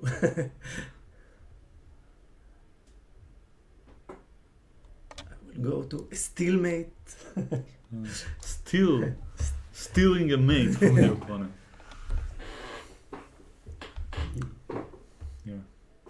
So as you can see, it wasn't a dead draw. Imagine that we opened the stream. Deep analyze. Yes. But that's impressive, actually. Yeah, you saw.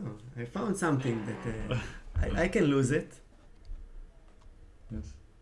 I think the audience will appreciate what I did. I do. I know I appreciate your fighting spirit.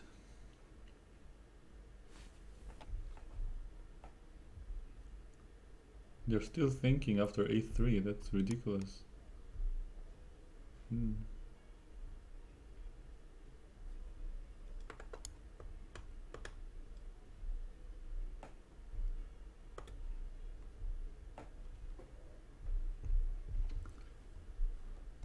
Okay, I didn't find any other option. Yeah, I'm taking. How are you gonna stop me? Oh, bishop e1 check, that's your idea.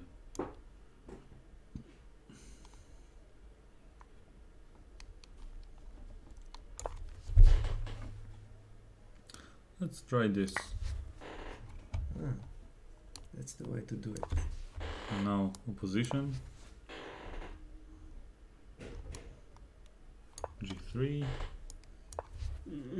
Yeah. Sorry. Yeah. So that's the way to lose it. That's one way. Yeah. Yeah. But okay, let's just say that the moment where you took your risk was I like, didn't have to. Yeah, of course. No, but I do want to learn something from it. So I want to say to everyone that whenever you play endgames, because this endgame is an extreme example, but in general, so of course you can go after pawns, like and induce all these weaknesses, all this like pushing these pawns, but eventually you're gonna have to push something like h4, and the reason for it is not only that you grab space, but that you are weaker on this side, because I'm going to bring my king here. If you have a plan to bring your king here, you want to exchange pawns here, so I will have the least amount of counterplay. And by playing h4, you force me, like I cannot attack f2. That sooner or later, I'll exchange these, and then, well, I will have no counterplay left. So if we have the same situation with pawn g4, no pawns on h2 and h6, I have nothing to do. But in order to win such a drawish position, I need that you have the faith that you have an option. I need the complexity of... Yeah, that's an interesting discussion, but this is just like the fact this is here doesn't create any additional winning chances to you. Yeah. It just allows me to attack it. Yeah, but it's made you... It made me try. Yeah. Yeah. But I think the best way to win is without trying. Much like in life, you know, you just do what you love, and good things start happening. And I feel like once I try, or try hard to do something, in general, no matter how you define it, then I'm kind of stepping away from it. I'm getting a little bit farther from my goal in a Taoistic kind of way. Like when you release the idea, then you can actually get a hold on it. And with a win, it's much easier to win if you're not trying to win. You read the book The Art of Learning? No. Wow, this is amazing book of Josh Waitzkin. Ah, I heard about it. Very nice book. Very, very nice book. From Searching for Bobby Fischer, yeah? Yeah. He combined like Tai Chi and chess together. He talks about very interesting stuff about bad teacher, good teacher, about his own experience.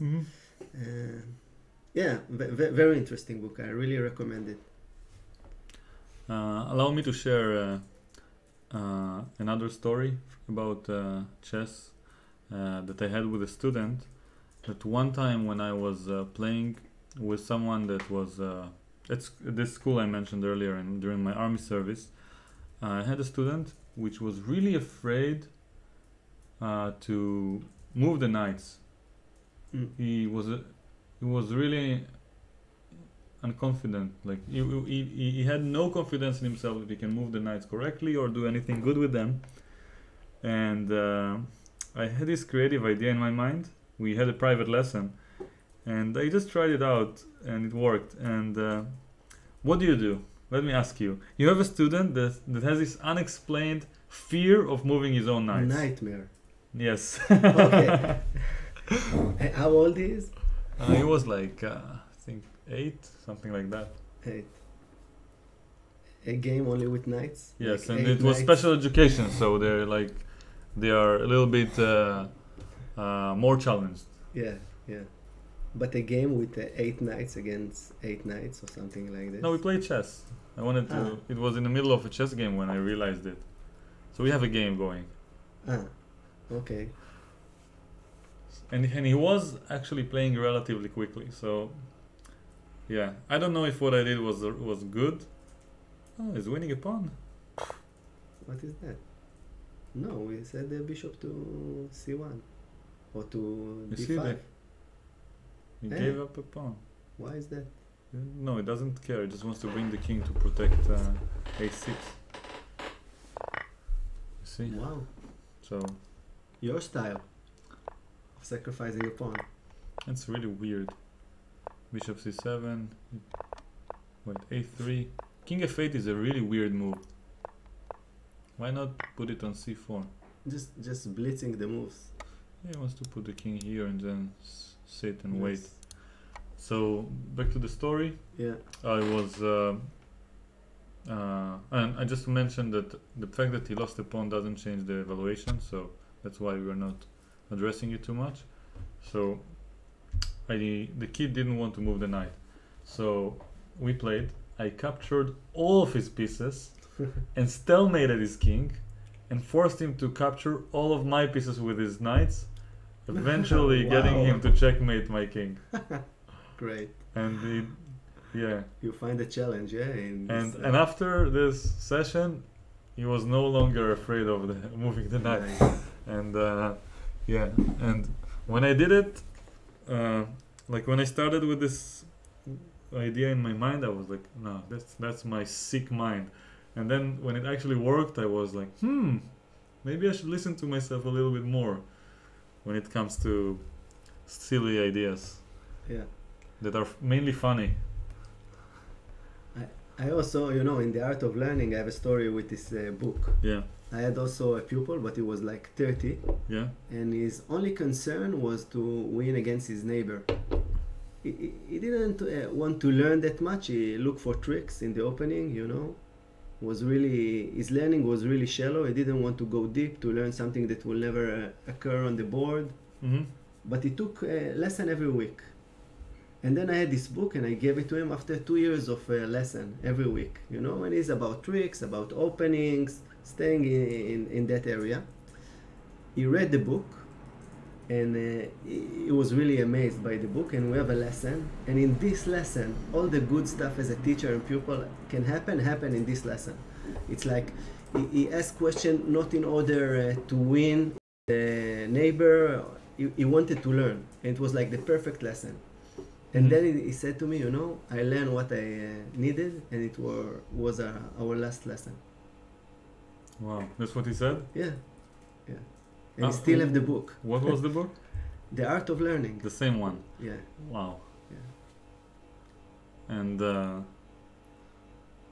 he was really influenced by it. Yeah. Again, I would say I'm not getting money for it, but I really recommend it. Yeah. Yeah, it's really impressive how this person was influenced by the book.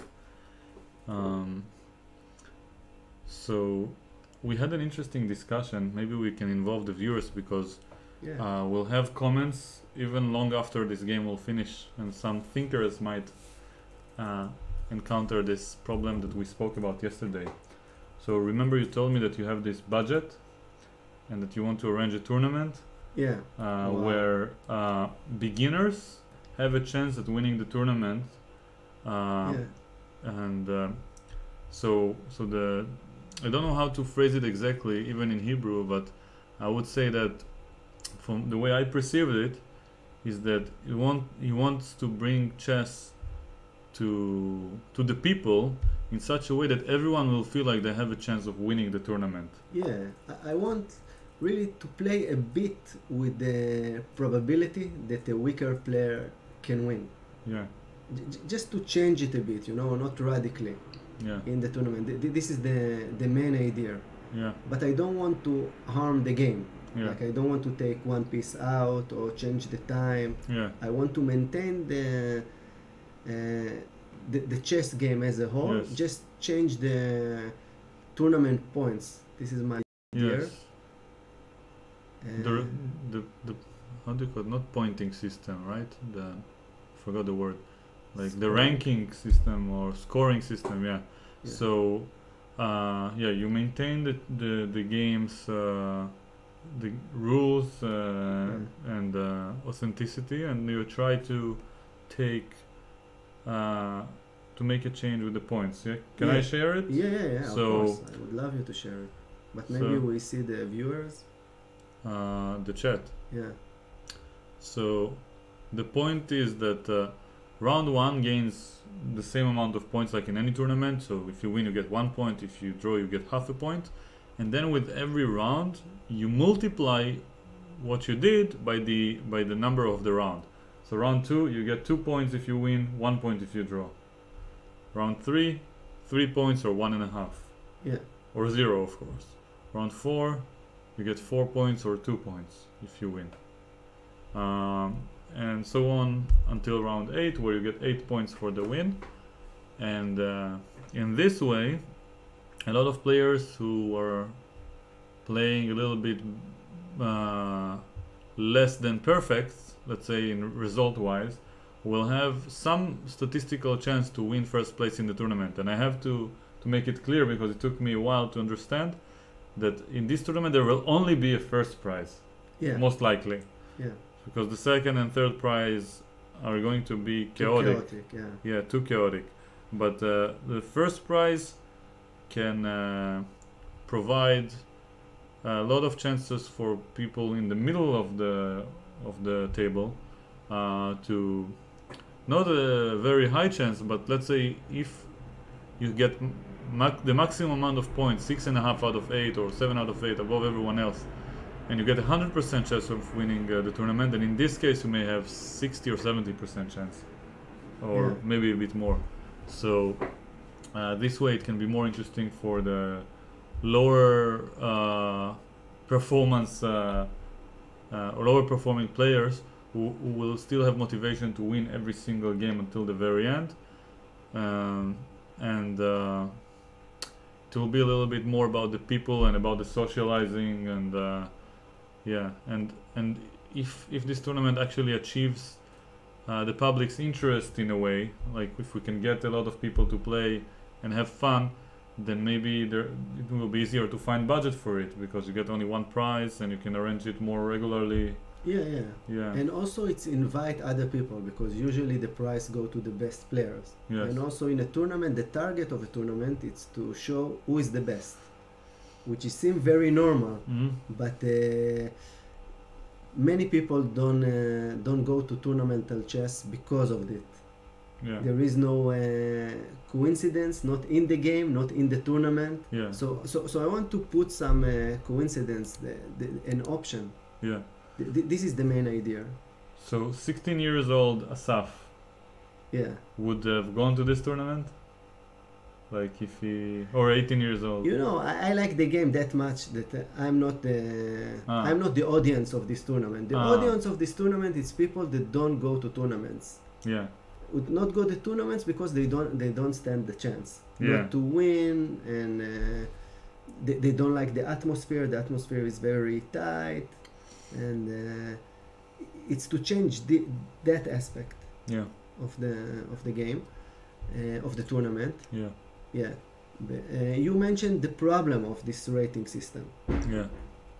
So there are a few problems, and well, the biggest one is that the obvious, if I play very well and I end up taking second place because someone won 4 rounds in a row at the end, started with 0 out of 4 and then won 4 in a row. And they are like 1,000 points below me by rating. And I had like 7 out of 8 or something, but I lost the last round, or okay, I have 6 out of 8 and I lost 2 last rounds. So I win the tournament in traditional means by 2 points, but then I lost and I get second place, because they got 8 points per round. So I can feel a little bit deceived, but well, if it's a social thing and I'm not there for the money, then I don't have to think about it. I can think about, I'm here to promote chess. I'm here, like as a GM, I can think, okay, I can come here because knowing that I will come, a lot more people will join and take part in this beautiful project. So, but also you have a chance for the a first good enough prize. chance. You have good enough chance, but you don't have the absolute chance. Well, it only makes sense for me if, like as a GM who thinks about making a living from chess, if there are not many other GMs playing. But then from professional point of view, I won't have that much reason to come and learn from this experience. So I feel like if there are 6 grandmasters there and I'm going to be one of them to take first place, but then I also only have 60% to actually get the first place, then it will be less convenient for me. But if I have the social promotion perspective, then it's different. So it depends on which hat I want to wear. The professional hat, I will not come because it's not a real sport if you play it like this. But if I'm wearing the social hat or the YouTuber's hat, then okay, it's like my stream here. I can also like record what's going on there and promote chess. I'm not sure it's a tournament for grandmaster even. I'm not sure. Well, if the prize, but I will invite you. If the price is 2,000 shekels. So it's a good price for. As long as you don't invite all the other GMs. So it's funny because when when I'm going to a very big tournament, I'm inviting all my friends that are also grandmasters and IMs. But I noticed that they don't invite me when there are tournaments. They don't notify me. They don't let me know. It's like they are a little bit competitive outside of the tournament. They prefer not to have too much competition because there are limited prizes. That's too long of a question. It's a long question. Tal sir. Now that you mention it, I just realized that I think there was a tournament today, a rapid tournament that took place in Kfar Saba. So let me check. That's funny.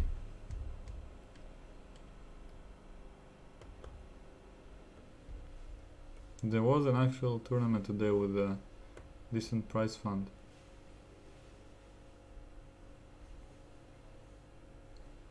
This is not the most recent one. I don't know. But I was invited to a tournament that takes place today. Yeah. And I forgot about it. So that's the thing, like growing up, my coach and a lot of friends would always tell me about tournaments, and now I have no one to tell me because nobody wants me to win. I should have fans from Israel who mention all the tournaments. Once I missed one of the best tournaments in Israel with very big prizes because nobody told me about it, and I just didn't know it took place. They changed the traditional dates, and yeah. So let's see. How do you teach people the basics of chess in general, like all the rules at once, but without the checkmate, without the castling, without the move of the pawn that can go en passant and stuff like this. You know, only the main. Like how it's captures. Yeah, and the target is to take the king, to eat the king. Yeah. And I explained them to them that this is a children chess. And after they know the game, they have the feeling, they're confident. I take them to a bit higher level. I think checkmate is too complicated to understand in the beginning. Yeah. When you teach a full class, not if you teach one person. Yeah. So I leave it. I want the experience of the game, and then I teach it. I don't like these systems that goes, only the pawns, then pawns and a bishop, then a pawns and a bishop and a rook, and like this. It's too slow for me. Yeah. And after you teach the pawn with one move and two moves, or not? No. Only one. Yeah. And then you let them play. Yeah. And on the coming lessons, do you have a method, like a book or something, or is it like? No, but I like to put stories inside. Like the pawn. He goes straight. He goes straight to the fight, but with the bow and arrow, you want to put the arrow in diagonal, so you don't fire straight, or stuff like this. I put stories into it, a bit history. I like them that they see in the shape of the piece how it moves. Oh yeah, I like it too. It's really nice. So what you missed? Yeah, I'm just checking. So it started at 10 a.m., which was 9 hours ago. It was a 5-round rapid tournament with a relatively high prizes. Nice. The first prize was around, I would say, $800, a bit more, and they had 6 different prizes. The 6th prize is $125, give or take. So it was okay. And I'm sure there were quite a bit of grandmasters taking place, but okay, how do you call it? Not subscription. I mean, you could only apply for the tournament up until Wednesday, and today is Saturday already. So I missed it already a while ago. But either way, I cannot imagine waking up at 8 o'clock, playing the tournament, coming back barely on time to stream the World Championship, seeing this amazing draw that was about to take place. You can understand why Fabiano sacrificed a pawn. There is a psychology insight to this move, because in the game there is no interest, so maybe we try to figure out some element of the high-level players. Here for sure now he can just move the pawn, or this move. So I'm guessing that if he plays, I don't know, let's say here, maybe something like this, then he will eventually lose the a6 pawn. Like we played. So they imitate our game, Yeah. So I think we imitated their game, but we only played faster because we were watching them live. So King f8, So he preferred to give this pawn instead of ace pawn. Yeah. Yeah. So the king can control all the squares from c6. And he brought the king very fast, so that the bishop doesn't cut it. And now h5, as I told you, is the general rule. You want to play h5 and h4 with the weaker side. If it was white to move, you generally want to play g4 and prevent. But he also play g3. He put them on black. Yeah, you had no choice. Yeah. And now there's nothing going on. There's just no reason to continue. But I mean, it's a pawn up, but you cannot make any progress. For example, if white were to play like this and black just sits tight and does nothing, I mean, you cannot make anything with this pawn. In an endgame, there is this general rule: you're gonna need 2 weaknesses from the opponent in order to win, and this pass pawn is only 1. Yeah. So really, it's about, what is it? It's about ego, who will offer the draw, or the two of them know. If we know that this is a draw, I have no idea what it is about that they don't. They just proceed all the time. I think it's a huge waste. I mean, so many people are following it, wasting their time. Yeah. Maybe they want to give all the teachers and the streamers time to explain things about chess before all the viewers are going away. It's for us. Yes. Maybe they're doing it for Siberia. For us, it's impressive how much you can achieve with so little means of budget and so on, if you just have the people and the idea and the belief. And of course the right atmosphere. That's incredible. And do you think there is a chance that there will be some competitor that on the highest levels, in the youth of Israel, that will emerge from there? From Tiberia, of course, but it's time. Sometimes I think you need the entire city in order that in 5 years there will be a young master. Yeah. So it's take a lot of. It will happen. From the big numbers, someone will emerge. Yeah.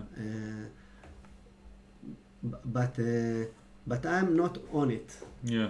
I'm not on it. Yeah.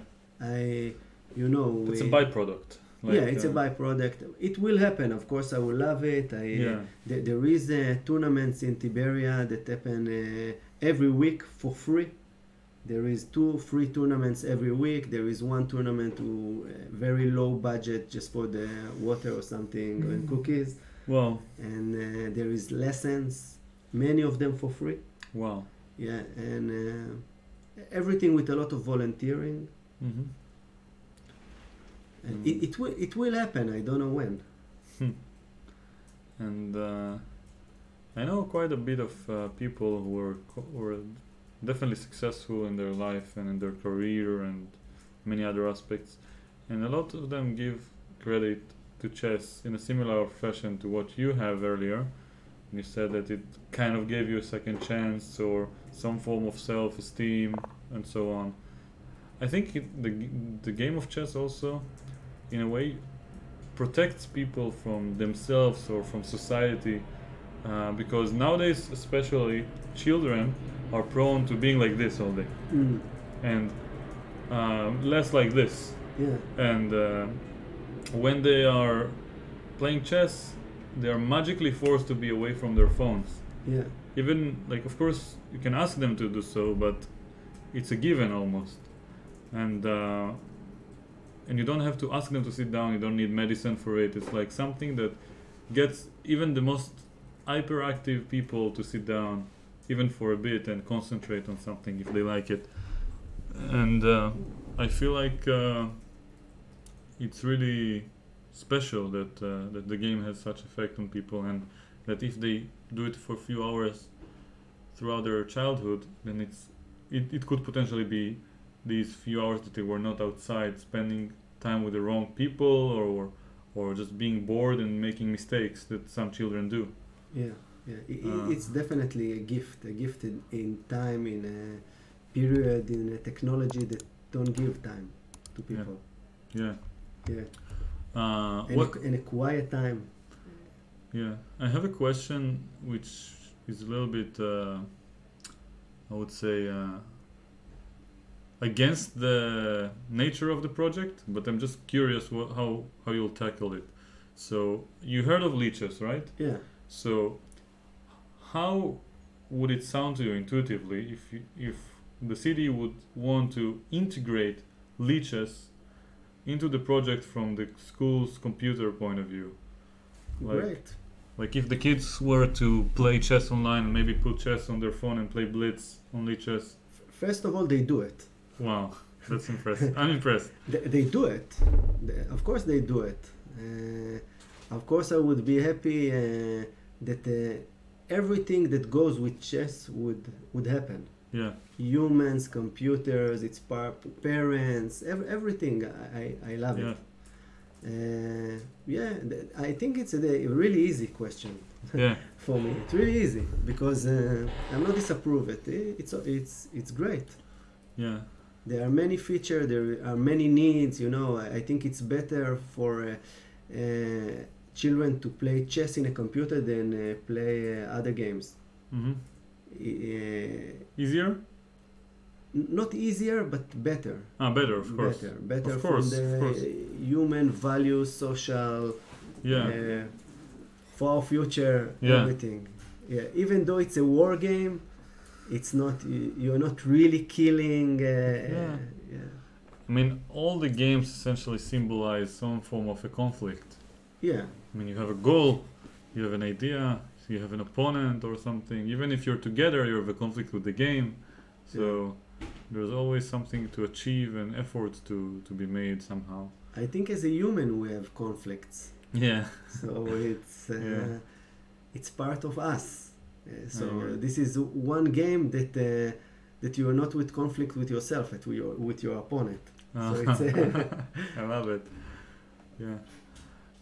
And I don't know like if it's bragging or not, but I feel like I am still passionate to the game as much as I was like a few years ago, and as when I was like growing up as a teenager and even as a child.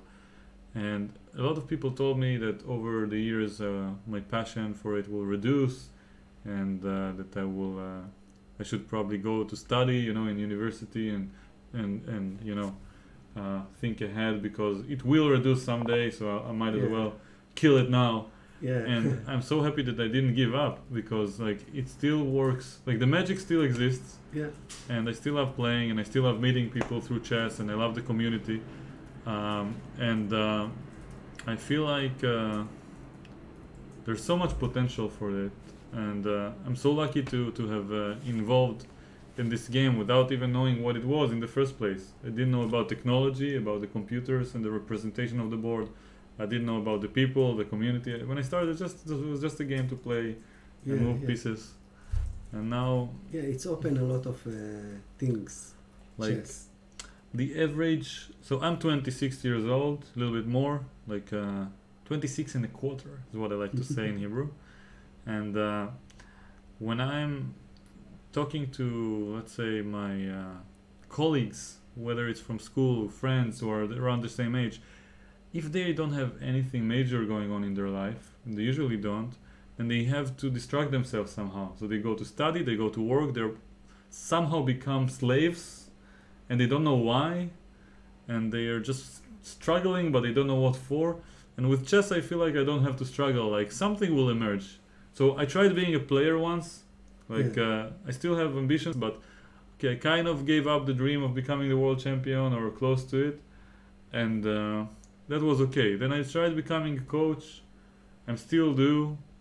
I do it pretty well, but I feel like, even if I don't get as many students as I would like, that's okay. And I have friends from chess. I have the YouTube thing. I have an audience.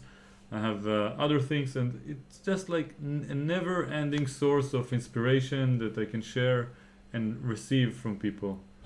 And it's no matter like what goes wrong in life, there's always a new path to find inspiration through chess somehow. Yeah, it's nice what you're saying. Yeah, I also feel I get escort by the game. Yeah. Like a guardian angel. Yeah. Yeah. And like even this thing called board games that are not chess related, I got into this kind of thing because of chess. Yeah. And I apply a lot of things from chess on these games and vice versa. And I have a lot of friends who are experts in other fields that are their passion, and they want to teach me and adopt me in a way, and teach me stuff like that they like, and they don't ask for anything in return, but I offer, you know, my insights in chess, and they really appreciate it. So it's really nice when you have people that you just want to share stuff with them, and chess is a beautiful thing a beautiful gift that's very easily shared. Yeah. And people appreciate that. That's the most important part. Like it has this inherent value that people give to it. So also you can apply it on many other subjects. Yes, except for money related topics. Yeah. That's the only thing. But I guess that's not like that's almost everyone's problem, not only ours. I don't have a problem with it. I mean, when I say problem, I mean like it's a flaw. I mean, if we could do exactly the same things and receive 10 times more money, yeah, then I mean it wouldn't be that bad. Yeah, but I think also if we get 10 times as much as human, we will find a flaw in the situation. We say, but why not 20 times? Yeah. That's if true. you look at many people, it doesn't matter how much they earn. They always have this question. Yeah. So maybe it's something with humans less than in specific subjects like chess and earning money. Yeah, that's true. Yeah.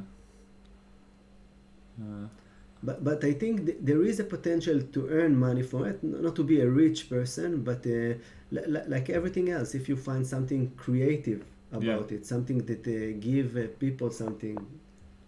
Yeah. Wow, it's very boring what's happened on the board. It's not boring. And they get the increment. Yeah. So maybe we can take a quick break. Actually, that's the tradition. Okay. So, and I did prepare a study by Amos Gilboa. So we reached move number 40.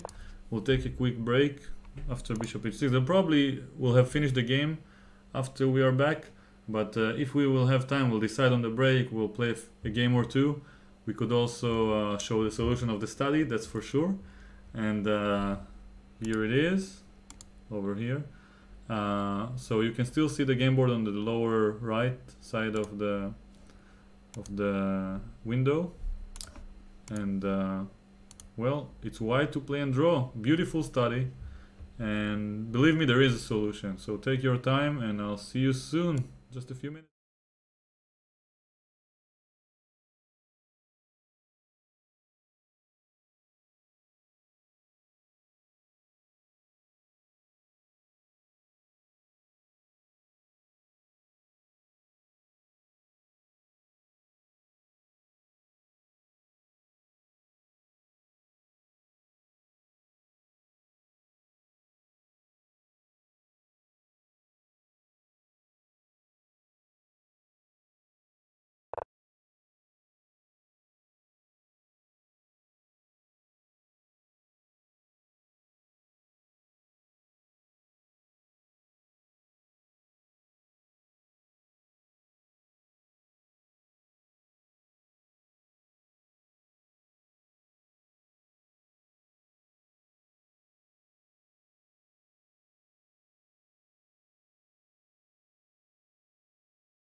Hey everyone, we are back. So, firstly, I'll mention that we have a draw agreed already. I don't know why we can't see it on the actual board on Lichess, but I saw people already mentioned it, that they have agreed to a draw. So before I tell the solution of the study, let's have a look at the beautifully constructed fortress here on in the game. So when we last went to a break, they were somewhere around here. So there's not much going on. White has a passed pawn. There is only one weakness. Bishop e6. They even didn't try to do something. They just played very, very quickly. c5. The king is blockading the pawn, and the bishops are just moving. Moving back and forth. White is pretending to make some progress and exchanging some pawns. And now they agree to a draw. They didn't even try. FG, FG, followed by h5 at some point, and exchange will result in a position that's referred to as a fortress, and king takes f7 after bishop takes f5 will result in the same thing, exchange of the g versus the h pawn. Maybe just to put something interesting in the position, maybe we do some weekend player failure. Maybe you take on f7 with the king, and now the black will take it with the pawn. Yeah, and now there is a passed pawn. Maybe we can do something about it. Yeah, maybe this could also. This is already losing, by the way. This is already losing. No, we can go with the pawn. Yeah. No, the bishop is blockading the pawn and protecting it. Wow. On c5, and so this is the diagonal rule actually. Yeah. There is a famous situation, like if the pawns are on f3, g2, e4, d5, it's still lost for black because white has two passed pawns. And there is a very famous study that I will show probably in a separate video, which computers don't see that is winning, but humans understand it very, very quickly. Yeah. I gave it to a 9-year-old that you met once, and he solved it like in snap. Instant. Yeah. Wow. So maybe you show why this is losing? So just in principle, I'll first mention that this pawn is forcing the king to protect it, to keep an eye on it, and this pawn has to be blockaded by the bishop, but the king can help. So just to demonstrate something like that, and then the king comes, followed by h7. Yeah. And after the exchange, the king will come, take this, and then we'll have a queen at some point. So the game resulted in a draw, and to celebrate it, we'll look at Amos Gilboa's study before concluding the stream. I'm very thankful for the people who stayed this long. I would have mentioned it to subscribe and follow me on Twitch and so on, but you probably already are if you stayed so far. Here in this position, I didn't have time to actually look at the people in the chat. We have more viewers than we had throughout the entire stream. It's crazy. And yeah, so here I don't see anyone really offering a solution, but I will show it. So in this position, someone mentioned knight d2, but it's not the right way. You start with b6 check, so you lock the position, and king a6 is not winning. It probably is losing actually, because now after king b4 there is nowhere for the king to go, and I will eventually find a way to play king to a4 and bring a knight to b4 and even win the game. So there is not going to be any way for the queen to join. So b6, you have to go with the king backwards. b8 is a better choice, because now black will have the plan of going king c8, d7, queen e8, a8, and the queen will penetrate. Yes, exactly. So white has exactly 1, 2, 3, 4, 5-ish moves to form a fortress before the game will be concluded in a win for black. If white doesn't have a fortress, this will be easily lost. So the solution is to start with king d2, not king d3 because of bishop e4 check and capturing the knight. So king d2, king c8, king e3, king here, knight f3. And now we have two different variations. One of them is queen e8, knight c3, queen a8, knight g1, followed by knight g2, and the knight is protecting both of these pawns with this knight protecting it, so they protect each other, and the king will just start moving around, and this is a fortress. If you are not sure why, then feel free to construct it on a real board and try to make moves around and prove to yourself that black cannot make any progress. And the second variation, bishop takes f3, king takes f3, king queen e8 as before, knight c3, and white is just barely in time, but the knight is on e2, protecting the only two weak spots in the position. And because the black king cannot enter white's territory and everything is protected, then there is nothing black can do with the queen. The king will just dance around the knight, and maybe the only thing that can happen is that rain will drop from the sky, but not any win for black will take place. So that's the solution. Beautifully constructed composition by Amos Gilboa. Yeah. And with that, I'll just mention a few words for summary, because we wish to play Mafia soon. So so I'm here with Asaf again, and first of all, what's your impression from the game and this entire thing that we're doing here? No, it was a real fun to be with you. You're a good friend. Thank you. Enjoy every moment. The game was a bit disappointing. Yeah. The game too much. Tiny bit. The stakes are too high. I think the two of the players play really like cowards. I agree. But it's fun, you know. Yeah. To speak general, not just professional chess, Yeah. but the whole atmosphere of loving chess. Yeah. Thank you for this opportunity. Yeah, and whenever you're in Tel Aviv, you're invited. We can do a spontaneous stream or whatever. And I'll just finish with a quick story that 2 days ago, instead of streaming, I was going to this store and I met this person who recognized me from the channel, and they're from the US.